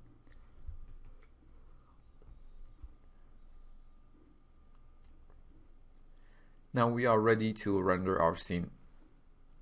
We can see the result of this render in the frame buffer. So first let's take a look and explain the most important beauty render elements that are used in compositing to reconstruct the final image. The first one is V-Ray diffuse filter, and in this render element we get the flat colors and textures used in the material without any lighting or shading information. Any other render elements that include colors and textures from the materials, or basically have some diffuse component, it gets that diffuse component from the V-Ray diffuse filter render element. V-Ray diffuse filter might not be used directly in compositing, but it helps to reconstruct other passes. For example, take a look at the V-Ray lighting pass, which has both the direct lighting and diffuse color information. That diffuse color information is coming from the V-Ray diffuse filter element. If I go to the V-Ray raw lighting pass, we just have the direct lighting, there is no diffuse color information. But to get the main lighting pass, we will multiply the raw lighting pass by the V-Ray diffuse filter pass, and we get our final V-Ray lighting pass. In the compositing process, we can directly use the lighting source or the lighting pass, but if we want to have even more control, we can generate our lighting pass by multiplying V-Ray diffuse filter and V-Ray raw lighting pass, and the same thing is true about the global illumination element, shadow elements, and so on. The next important pass is V-Ray lighting, and as I mentioned, this render element or pass stores direct lighting and diffuse color information, and you can use this pass in compositing to adjust the direct lighting. For example, make it darker or brighter, and as previously mentioned, this pass is generated by multiplying diffuse filter and raw lighting pass.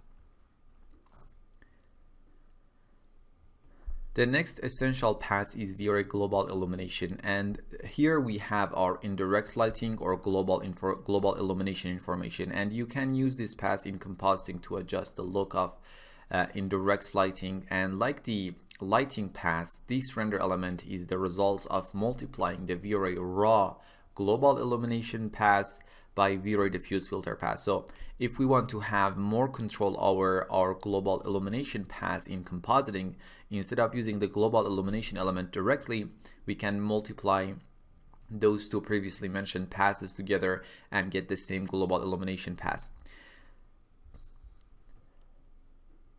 Next we have reflection render element, and in this element we have the reflection information calculated from the material's reflection values in the scene. And you can use this pass to increase or decrease object's reflectivity in the compositing. The reflection render element is formed by multiplying the V-Ray raw reflection render element by the V-Ray reflection filter render element. The objects in the V-Ray raw reflection render element are either fully reflective or not reflective at all and fully black.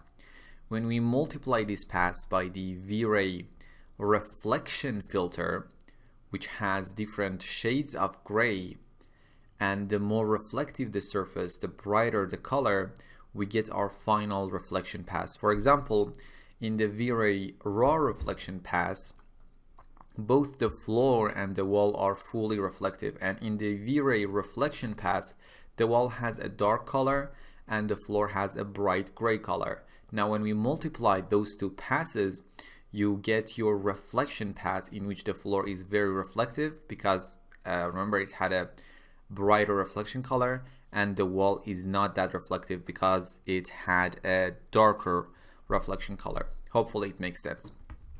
Again, in compositing, we can directly use the reflection render element, or to have more control, reproduce it by multiplying raw reflection and reflection filter passes. Next, we have our V-Ray refraction render element, and here obviously we have our refraction calculated from the refractive materials in the scene. And this pass can be used to change the look of the refractive objects in compositing. And as you probably have guessed by now, the refraction pass is formed by multiplying V-Ray raw refraction by V-Ray refraction filter. And you can either use refraction pass directly or the resulting composite of raw refraction and refraction filter passes in your compositing. Don't worry if it's a bit confusing. I'll be showing you practically how to composite these passes in After Effects later on in this lesson. Next we have V-Ray specular pass, and this is the specular reflection information calculated from the material's reflection values in the scene. This is basically the reflection of light sources in the scene. Next we have V-Ray shadow pass to change the look of the shadows in the compositing, to make the shadows darker or brighter. We have subsurface scattering render element, which stores the subsurface scattering information from both fast SSS2 material and V-Ray skin material. And you can use this pass in compositing to adjust the look of subsurface scattering. We have our self-illumination render element, and here we have the illumination data from self-illuminated objects that have V-Ray mesh light, or have a V-Ray light material, or a V-Ray material with self-illumination contribution will be stored here basically. Alpha render element shows the transparency of objects in the scene as grayscale colors. Solid geometries are represented by solid white, while those areas not blocked by geometry within the scene are black. We have our background render element, which is a simple V-Ray sky here that was set in the environment slot. Another interesting render element is V-Ray total lighting, and this pass includes both direct and indirect lighting. So in composite, instead of first adding the global illumination render element to the lighting render element, you can use the total lighting render element directly instead of the lighting and global illumination render elements. And total lighting render element itself is coming from multiplying the raw total lighting render element by V-Ray diffuse filter. We have also specified a few light select render elements to isolate the contribution of different light sources that we have in the scene. We have our V-Ray light select sun, light select portal, and light select candle, and these three passes combined together will give us the lighting render element. But now we can increase or decrease the contribution of each light in compositing without having to render the whole scene again. Another beauty render element that we have is V-Ray atmosphere, and this render element include atmospheric and volumetric effects like environment, fog, and aerial perspective. And just let me actually just quickly set up a quick example and add some fog to the scene. First, let's add V-Ray atmosphere render element. Next, open up the environment and effects window by pressing 8 or from the rendering menu. And if you come down to the atmosphere rollout, you can add an environment fog. We don't want such a dense fog, so we can increase the fog distance to 800 and fog height to something like 300, so it will cover the entire view. And let's also enable scatter GI. Also in the environment fog nodes section, let's disable use all lights and only use the sunlight to affect the fog.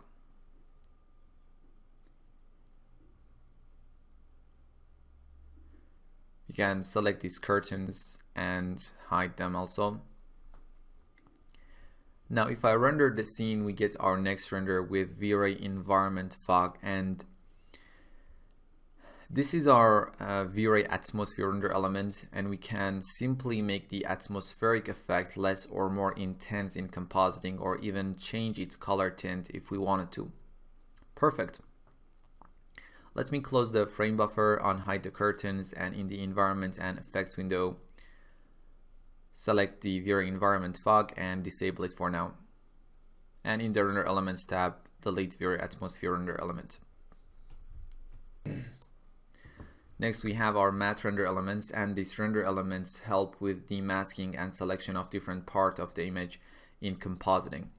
And the way these matte render elements are used in compositing is, using them you can isolate certain object or surface with a certain material and apply the adjustments that you want, like for example any color correction, specifically to those isolated parts. Imagine if you want to change the color of the walls using a hue and saturation effect in Photoshop or After Effects. Using these matte elements you can mask the hue and saturation effect to only affect the wall and not the rest of the image.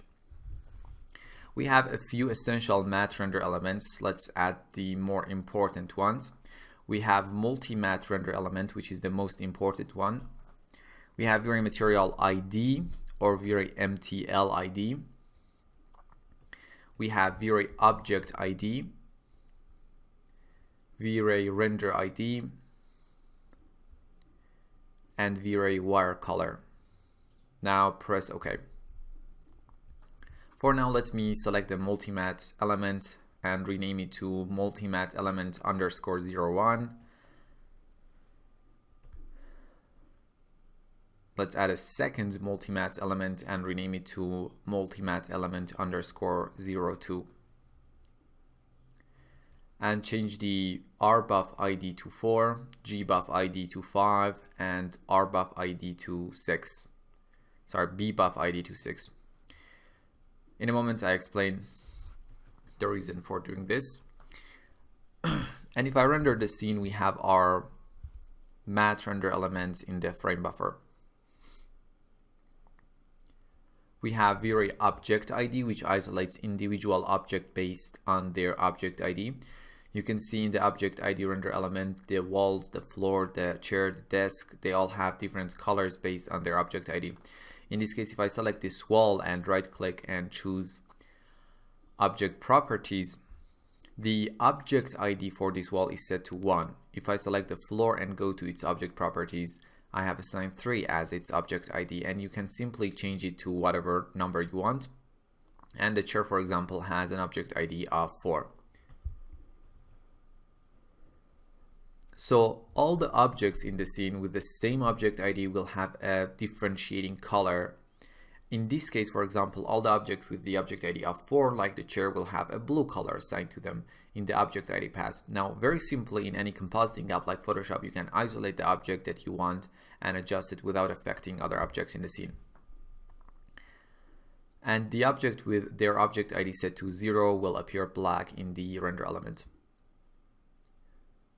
We have material ID, and this path is basically doing the same thing, but instead of isolating the objects based on their object ID, it does so based on the material IDs. If I go to my material editor and pick the material from this frame object in the scene, for example, and right click on its name, the material ID for this material is set to 9, and the wall, the floor, the chair, the lampshade, they all have different material IDs. and the materials with the same material ID will be having the same color in the material ID render element.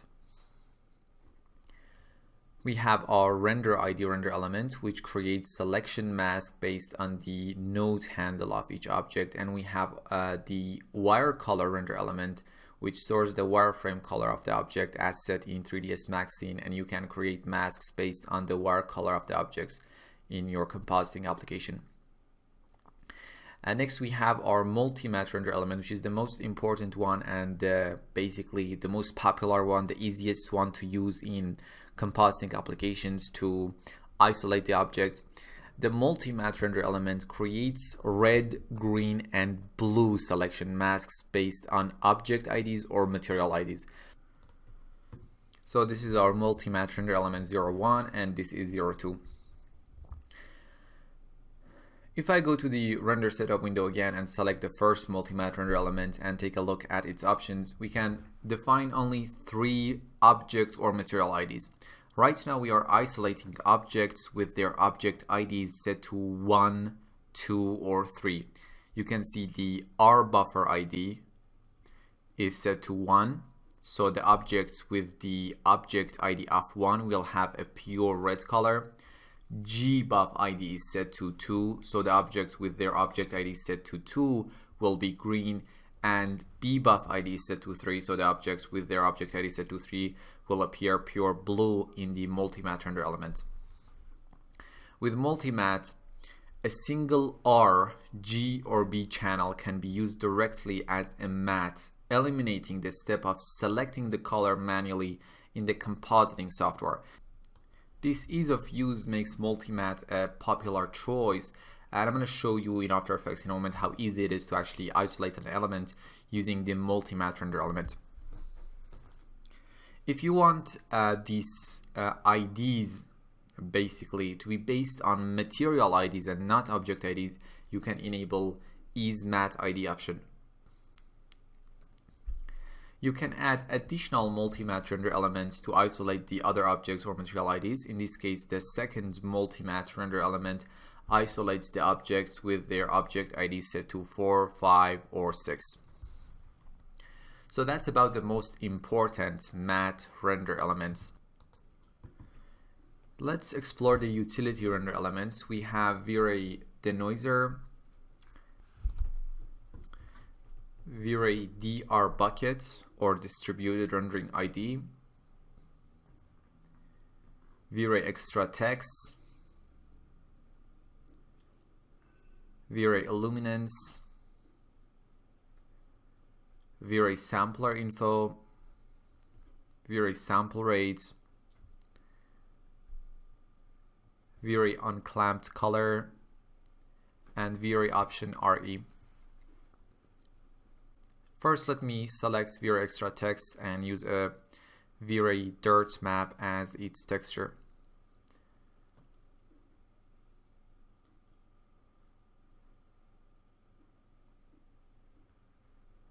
Also select the sampler info and change its type to UVW coordinates.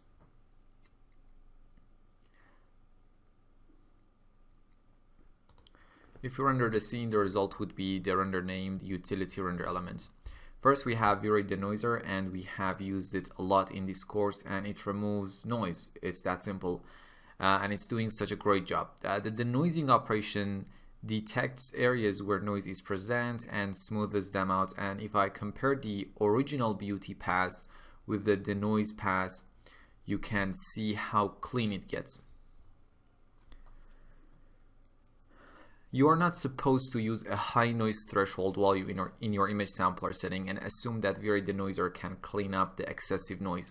If you do it this way, you are going to get obvious artifacts in the denoiser pass that makes it useless.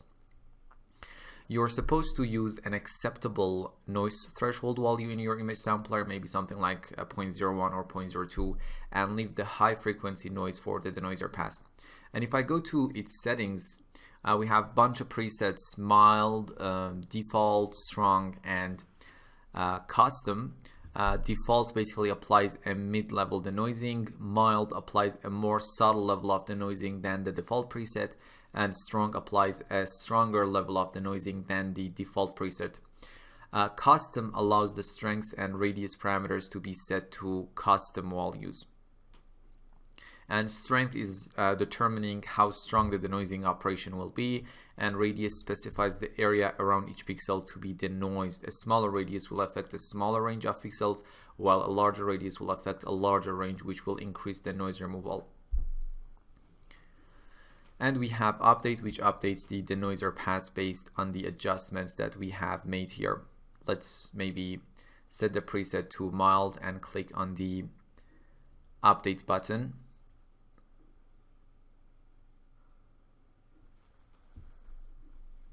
After a few seconds, we have an adjusted denoiser pass. Also, this pass creates some extra render elements like noise level and the focus amount to make the denoising operation possible. We have the distributed rendering ID render elements, or V-Ray DR bucket, which shows the name of the rendering machine that rendered any particular bucket when distributed rendering is used. In this case, we haven't used it, so this render element is black. We have our V-Ray extra texture or extra text, and this render element renders the entire scene with one texture mapped onto all objects in the scene. In this case, we used a V-Ray dirt map as the texture, and as you can see, it has been applied to all the geometries in the scene, and it gives us a beautiful ambient occlusion pass that can be used to enhance the details in the image in compositing. And you can drag the V-Ray dirt texture used as the extra texture and edit it in the way you want in the material editor.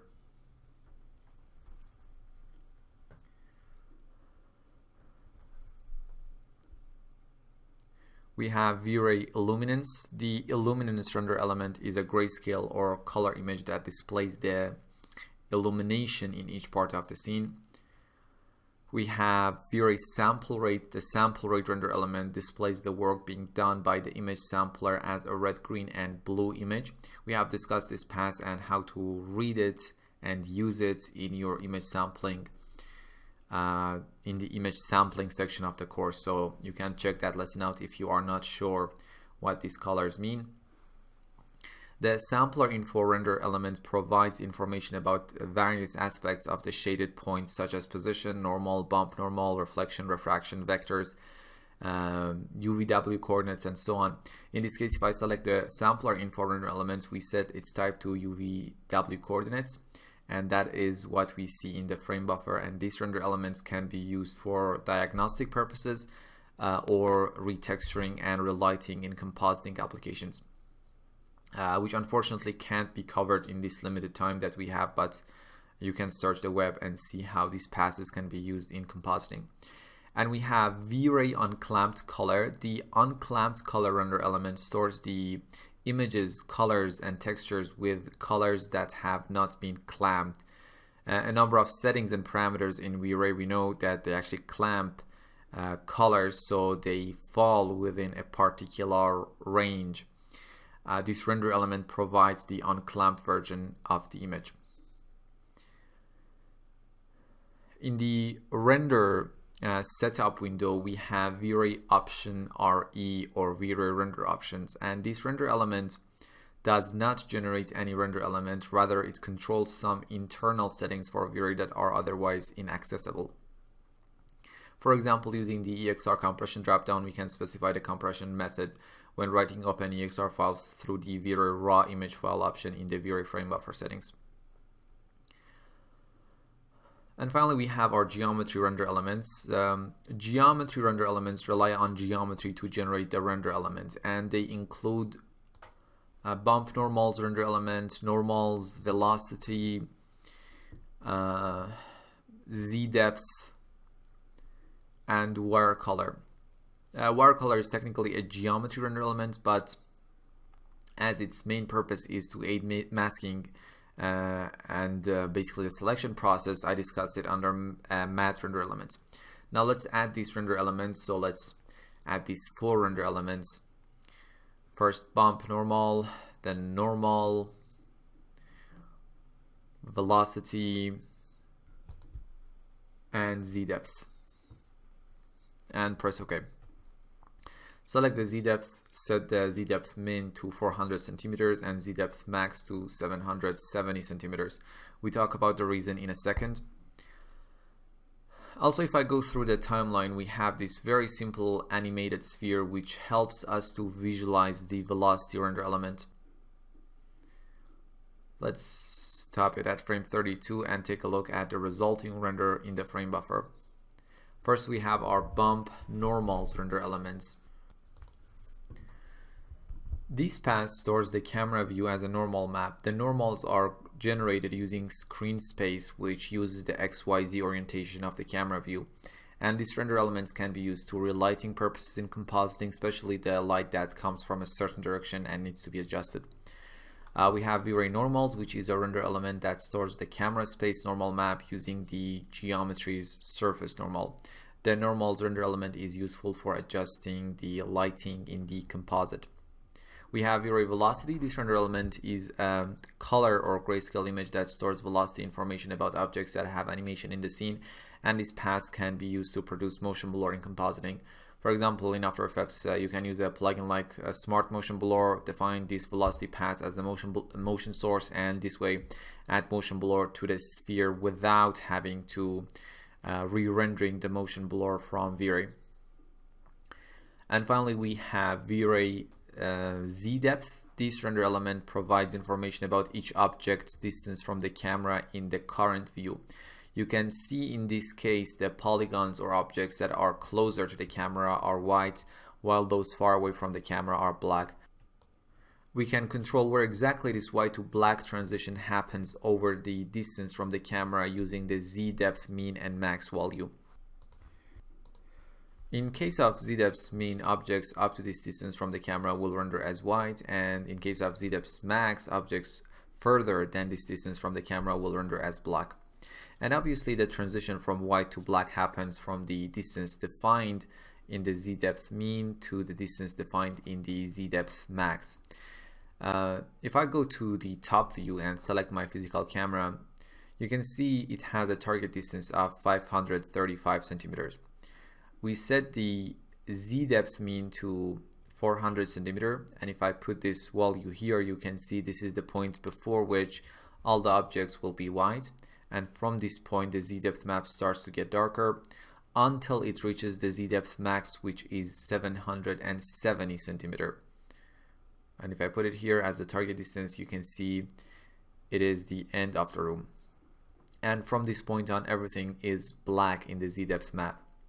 And you want to make sure that all of your geometries in the camera view are located in a distance between the Z depth min and the max, so you can successfully reproduce effects like depth of field in your compositing application using this render element, obviously.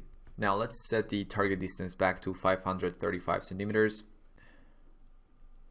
and make sure the timeline is on frame 0. Now we have discussed all the render elements, and it's time to do some basic compositing in After Effects using these passes. In the Render Elements tab, I'm gonna first delete some of the unnecessary passes. From bottom to top, we can delete all the passes from V-Ray Velocity to V-Ray Illuminance, and also V-Ray Denoiser can be deleted. We can delete V-Ray DR buckets and render ID and wire color. Okay, we can delete all of these passes that we just selected. For the final render, let's go to the Comment tab and change the width and height to 1200. And in the V-Ray tab, change the type to bucket. Set the max subdivs to 32 and noise threshold to 0.007. Also in the Frame Buffer tab, enable V-Ray raw image file and go to the final render folder for this lesson, which is located in the render output folder of the project files.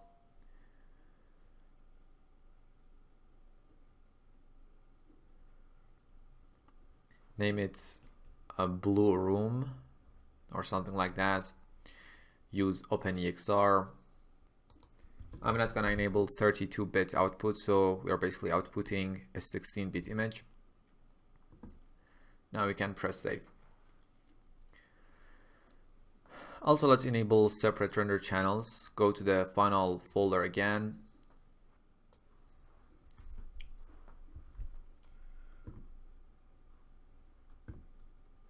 And we have another folder called separate.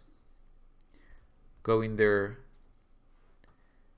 and let's name it separate blue room. Choose OpenEXR as the format, press save, and in the configuration window, make sure the format is 16 bits and press OK. In the GI tab, let's set the irradiance map subdepths to 85 and interp samples to 25 and set the light cache samples to 1500. Perfect. Now we can render our scene and start compositing in After Effects.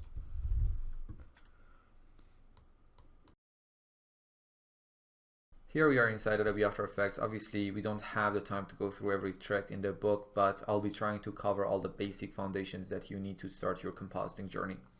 First, double-click in the project panel and go to where you have saved your render.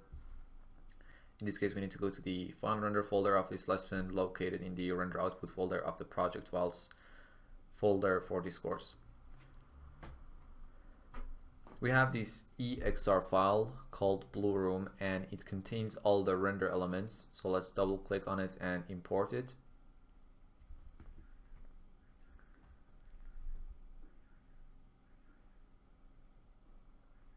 Let me double click again in the project panel and go inside the separate folder.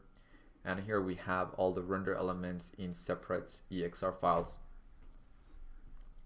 Let's select all of them and click the import button, and while they are selected in the project panel, also let's drag them into a new folder.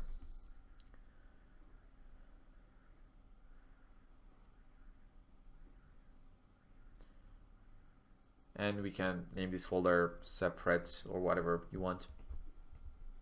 Sometimes the extractor effect in After Effects can be a bit buggy and might miss some render elements in the EXR file that contains all the passes. So in that case, these separate render elements can be very useful. Now, first, let's create a new composition based on our main EXR file. And rename the composition to basic composition or anything that you like.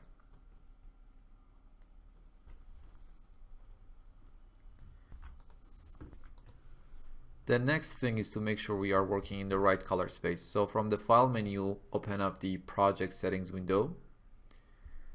In the color settings section, change color depth to 16-bit. If you remember, we rendered out 16-bit images. Change the working space to sRGB and enable linearize working space and press OK. In the effects and presets panel, search for the extractor effect and apply it to the layer. Now if you click in this empty space in the effects control window, we get the channels window where we can extract different render elements from the original EXR file. The first render element we need is lighting, so let's select V-Ray lighting and press OK. Now we have V-Ray lighting render element in the composition. Also, let's rename the first layer to lighting so we don't get confused. To rename a layer, simply select the layer and press enter, type the new name and press enter again to confirm the new name. Next, we need the global illumination render element. So let's duplicate the lighting layer by pressing Ctrl D. Rename it to GI, and from the extractor effect, select the global illumination render element. Now we can change the blending mode for the GI layer to screen.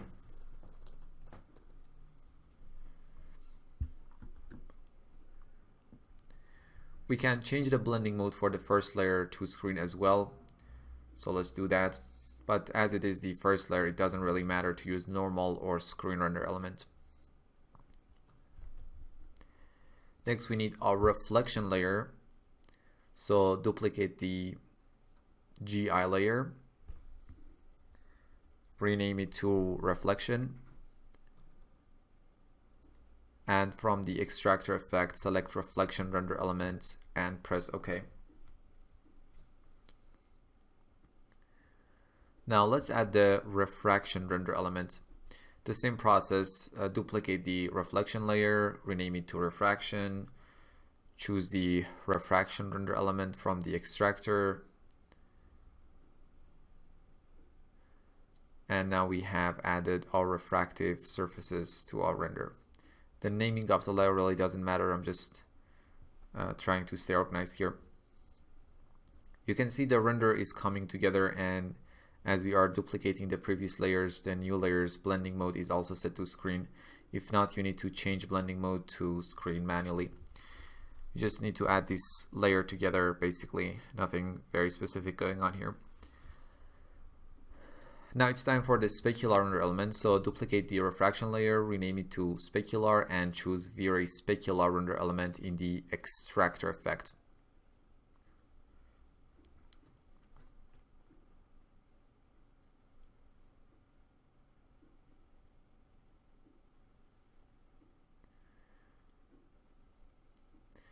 Next, we can add the subsurface scattering render element. So the same process again, duplicate the layer, rename it to something like SSS, and select V-Ray SSS2 render element in the extractor plugin or effect.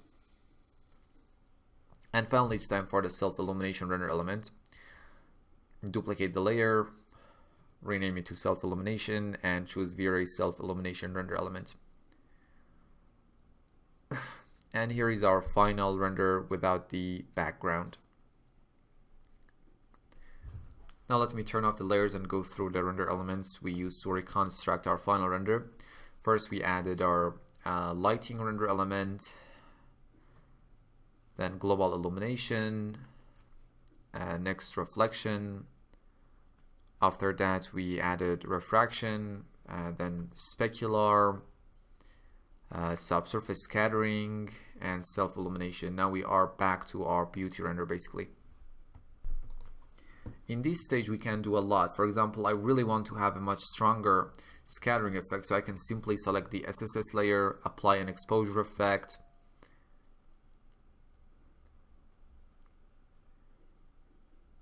and increase the exposure value to something like 1. Now we get a stronger subsurface scattering effect very simply without having to re-render the scene. Or I can select my GI layer, press T, and decrease its opacity to something like 50. Now we have a darker indirect lighting. Let's set the opacity for the GI layer back to 100.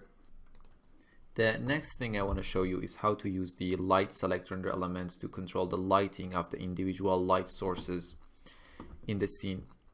In the project panel, let's duplicate the basic composition and rename it to light select, and double click to open this new composition.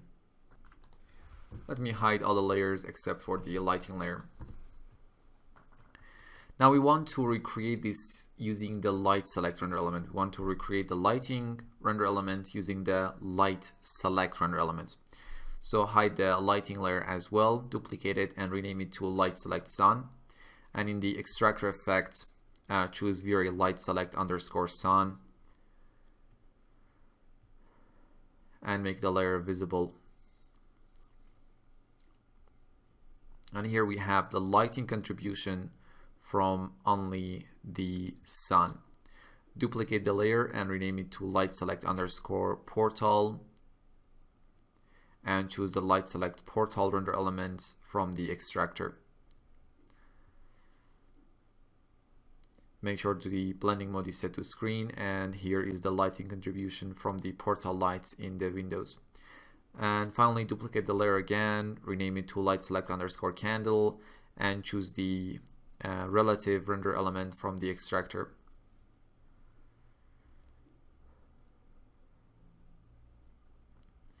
And there we have the lighting from the candles. Now I can have real-time individual control over my different light sources even after the render has finished. I can select the portal lights layer and decrease its opacity, for example, or set its opacity to 100, duplicate the layer, and this way make this light even stronger in the scene. For now, let me just delete the duplicate here. And now if I turn on the other layers, we are gonna have the same image as our final render, even though the light select passes that we exported have some specular information because their mode in the render elements tab in 3ds Max was set to normal, I think. I think the light select render elements also has a diffuse mode that won't include any specular information, but in this case we can manually turn off the specular layer even though it doesn't make any specific difference in the scene. As I was explaining different render elements, I mentioned that, for example, global illumination render element is formed by multiplying V-Ray raw global illumination render element with the V-Ray diffuse filter render element. Now let's practically do that. And V-Ray lighting is formed by multiplying V-Ray raw lighting and by V-Ray diffuse filter. So the same thing here. I'm going to explain it for global illumination, and you can do the rest on your own.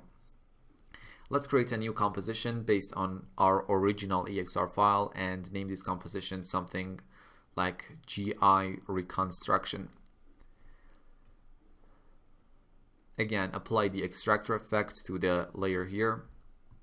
Click in this empty space in the extractor effect and choose V-Ray raw global illumination. Also, let me rename the layer itself to raw GI.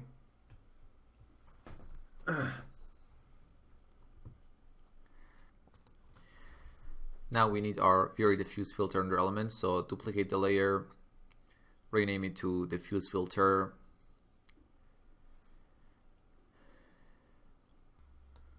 In the extractor, choose V-Ray diffuse filter render element. And set its blending mode to multiply. Now we have reconstructed our global illumination render element. Now let's use this reconstructed GI render element instead of our original GI render element. So in the project panel, duplicate the basic composition and rename it to something like complex composition. I don't want to change the basic composition for now, and open up the complex composition. Now we can turn off our GI layer in this composition and instead use the GI reconstructed composition as the GI layer. Just make sure its blending mode is set to screen and preserve underlying transparency is enabled for the layer.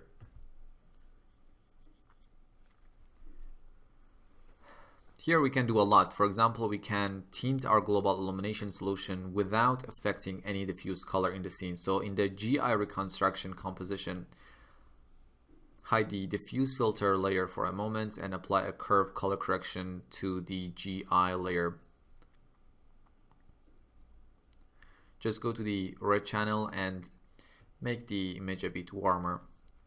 Now if I turn on and off the curve effect, you can see we get a warmer GI solution. And if I get back to the complex composition, you can see how this change made the overall image a lot warmer. To compare it quickly, let's take a snapshot. Disable the GI reconstruction and enable the original GI pass. And now if I click on the show snapshot, you can see how it made the scene warmer without affecting the other colors in the scene and tinting those colors basically. Now let's hide the GI layer and unhide the GI reconstructed or reconstruction composition as the GI layer. And in the GI reconstruction composition, disable the curves correction. Another thing I want to show you is how to use the multi-matte render elements to isolate a certain object in your image and adjust it the way you want without affecting other objects. In this case, let's change the color of the wall. We can go to our basic composition and isolate the wall and adjust its color. And I'm going to show you how to do that very simply, but I'm going to do it on a more fundamental level first. If I go to my complex composition, you can see that the color of the wall is coming from the lighting and the GI pass, and mainly the GI pass. We have reconstructed our GI render elements. Now we need to reconstruct the lighting pass as well, but I'm gonna leave that for you to save some time. The dominant color is coming from the GI pass, so let's take care of that first. Let's go to the GI reconstruction composition. We want to change the color of the wall, so the first thing we need to do is to isolate the wall, and we are going to do that using our first multi-matte render element. So let's bring in our original EXR file, rename it to mask for the wall maybe,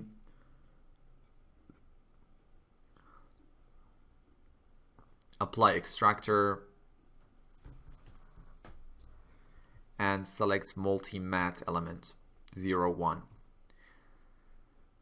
Now in the effects and preset panels, search for an effect called set channels, apply it to the layer, and in its controls we are only interested in the red channel, so let's turn off green and blue channels in the effect. Also make sure the red channel is also the source for the alpha channel in the set alpha to source dropdown. Great, now we have isolated the wall. We'll create a new adjustment layer from the layer menu and make sure to place it under the mask layer. Apply a hue and saturation effect to the adjustment layer. Right now, if I change the hue, it changes everything. But if I change the track matte for this layer to the alpha matte from the above layer, now it only affects the wall. But if I turn off the diffuse filter layer, you can see it also affects the raw GI layer as well. And we don't want that. We just want to change the color of the wall in the diffuse filter layer, right? In this case, the solution is very simple. Right now, the blending mode for the raw GI layer and diffuse filter layer is set to normal and multiply. However, because we are multiplying these two layers together and we don't have any other layer beneath them, we can simply change the blending mode for the raw GI layer to multiply as well.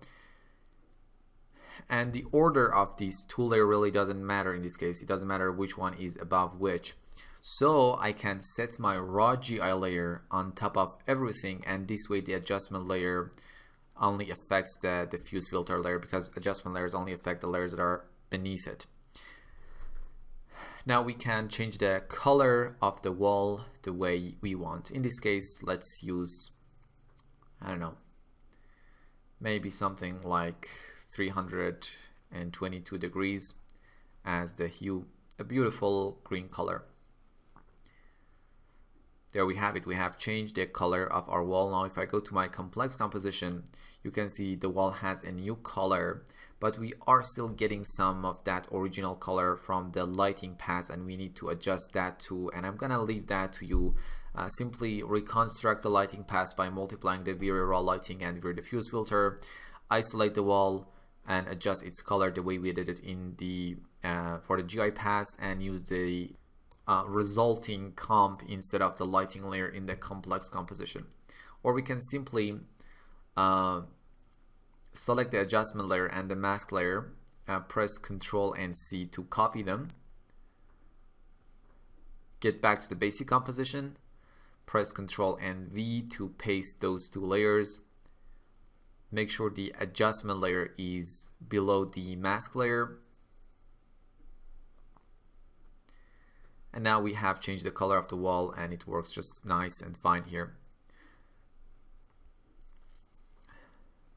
Let me just rename this adjustment layer to wall CC, which stands for color correction. The final thing I want to show you is how to use the Z depth render element to generate beautiful depth of field effects in After Effects. It is very simple. In this simple composition, let me first turn off the adjustment layer. We don't need it for now. Sometimes the extractor plugin has problems with the Z-depth path, so I'm gonna use the separate paths that we saved out. So in the project panel, open up the separate folder and bring in the Z-depth path. And here in the composition, we can see our Z-depth render element. Now we can go ahead and hide this layer as we only need to use it as the source for another layer. Add a new adjustment layer and let's name it depth of field or whatever you are comfortable with. In the effects and preset panel, I'm gonna use a plugin called depth of field from Frischluft, which is a commercial plugin well worth the money.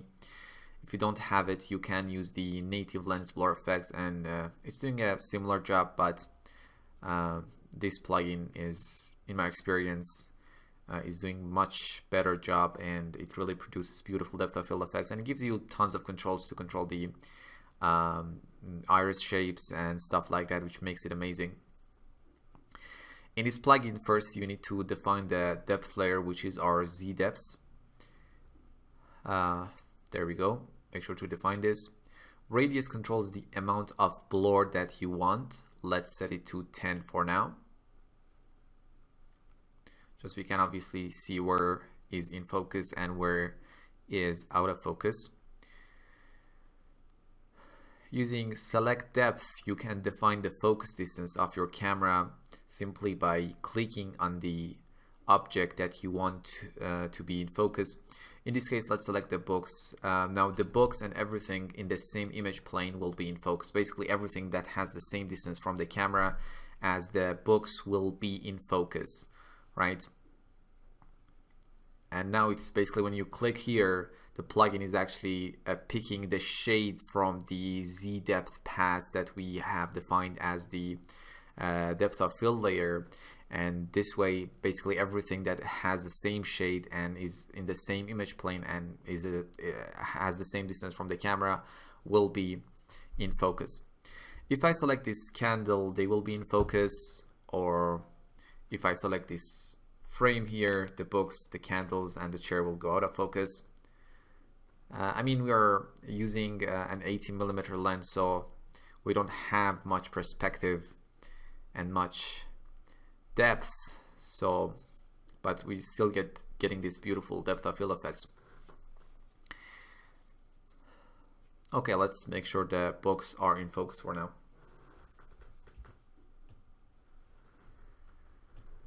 The depth of field plugin works really amazing, and there are so many other options in this plugin to adjust and get really good depth of field effects, but this is enough for now. For now, let me disable depth of field as well. And finally, let's duplicate the lighting layer and rename the new layer to background and put it beneath everything. And in the extractor, choose the background render element. And here is our background. Obviously, if the background appears a bit darker or a bit brighter, you can simply apply an exposure effect and decrease or increase its exposure to make it the way you want. We can turn on our depth of field layers as well, maybe. I mean, there are so many other things that we need to discuss in compositing and how to do it, but unfortunately, we can't make this lesson any longer. It's already very, very long, but hopefully you can continue by searching on the web and watching other tutorials and get your compositing going on. So in this lesson, we learned about render elements and how to composite them inside After Effects.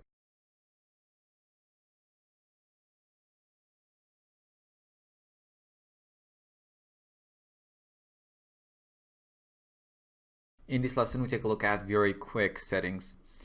To access very quick settings dialog in the very toolbar, click on this icon, and now we have very quick settings window.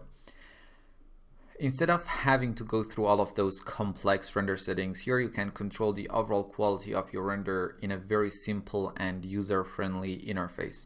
First of all, up here you have 4 presets. The first one from the left side is exterior preset, and if I select this preset, the render settings will be adjusted for architectural exterior visualizations. For example, if you come down here to this GI dropdown, you can see brute force, or BF, has been used as the primary and secondary GI solution. Next we have the interior preset, and as I do so, and as we need to calculate a lot more GI bounces to get acceptable result in an interior scene, irradiance map and light cache has been used as the primary and secondary GI engines. We have VFX preset for the scenes that you have some sort of VFX theme and you don't require GI, and that's why GI is off in this preset. We have the studio preset for product shots, obviously, and in this case GI is set to brute force and light cache. Using this button you can save out or load presets, and we discussed this earlier. We have these 3 simple sliders to control GI quality, shading quality, and anti-aliasing or image sampling quality without having to go through the settings and manually control all of those parameters. Right now we are using the studio setup preset and the GI quality is set to 0%. In this quality you can see brute force subdiv is set to 8 and light cache subdivision is set to 500.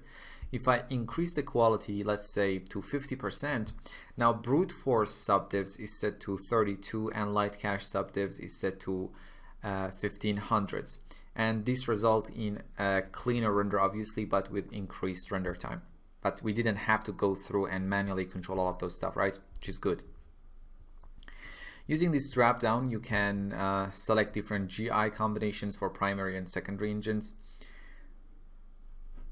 And if I click on this settings button, here it takes me to the render setup window and GI tab to adjust any other parameters that I want. We can control the shading quality by increasing and decreasing the shading rate value. And finally, we can control image sampling quality using this AA or anti-aliasing slider. For example, if I set the quality to 10%, 1 will be the minimum image sampling subdivisions and 2 will be the maximum subdivisions, and 0.05 will be the noise threshold. And obviously this is going to give us a very noisy render. And if I increase the quality to something like 90%, the minimum subdivision is 2, maximum is 22, and noise threshold is 0.002, and this results in a noise-free render, but with a very huge increase in render time. We can define bucket or progressive image sampling, or click on this settings button and go to the extended image sampling settings. And using this checkbox down here, you can enable or disable a very virtual frame buffer. And after you are done adjusting the render settings, you can click on this render button and render your scene. So if you want to use V-Ray but looking for a much simpler workflow, you can use V-Ray quick settings dialog, which is going to be very, very helpful. So in this lesson, we learned about V-Ray quick settings, and I will see you in the next lesson.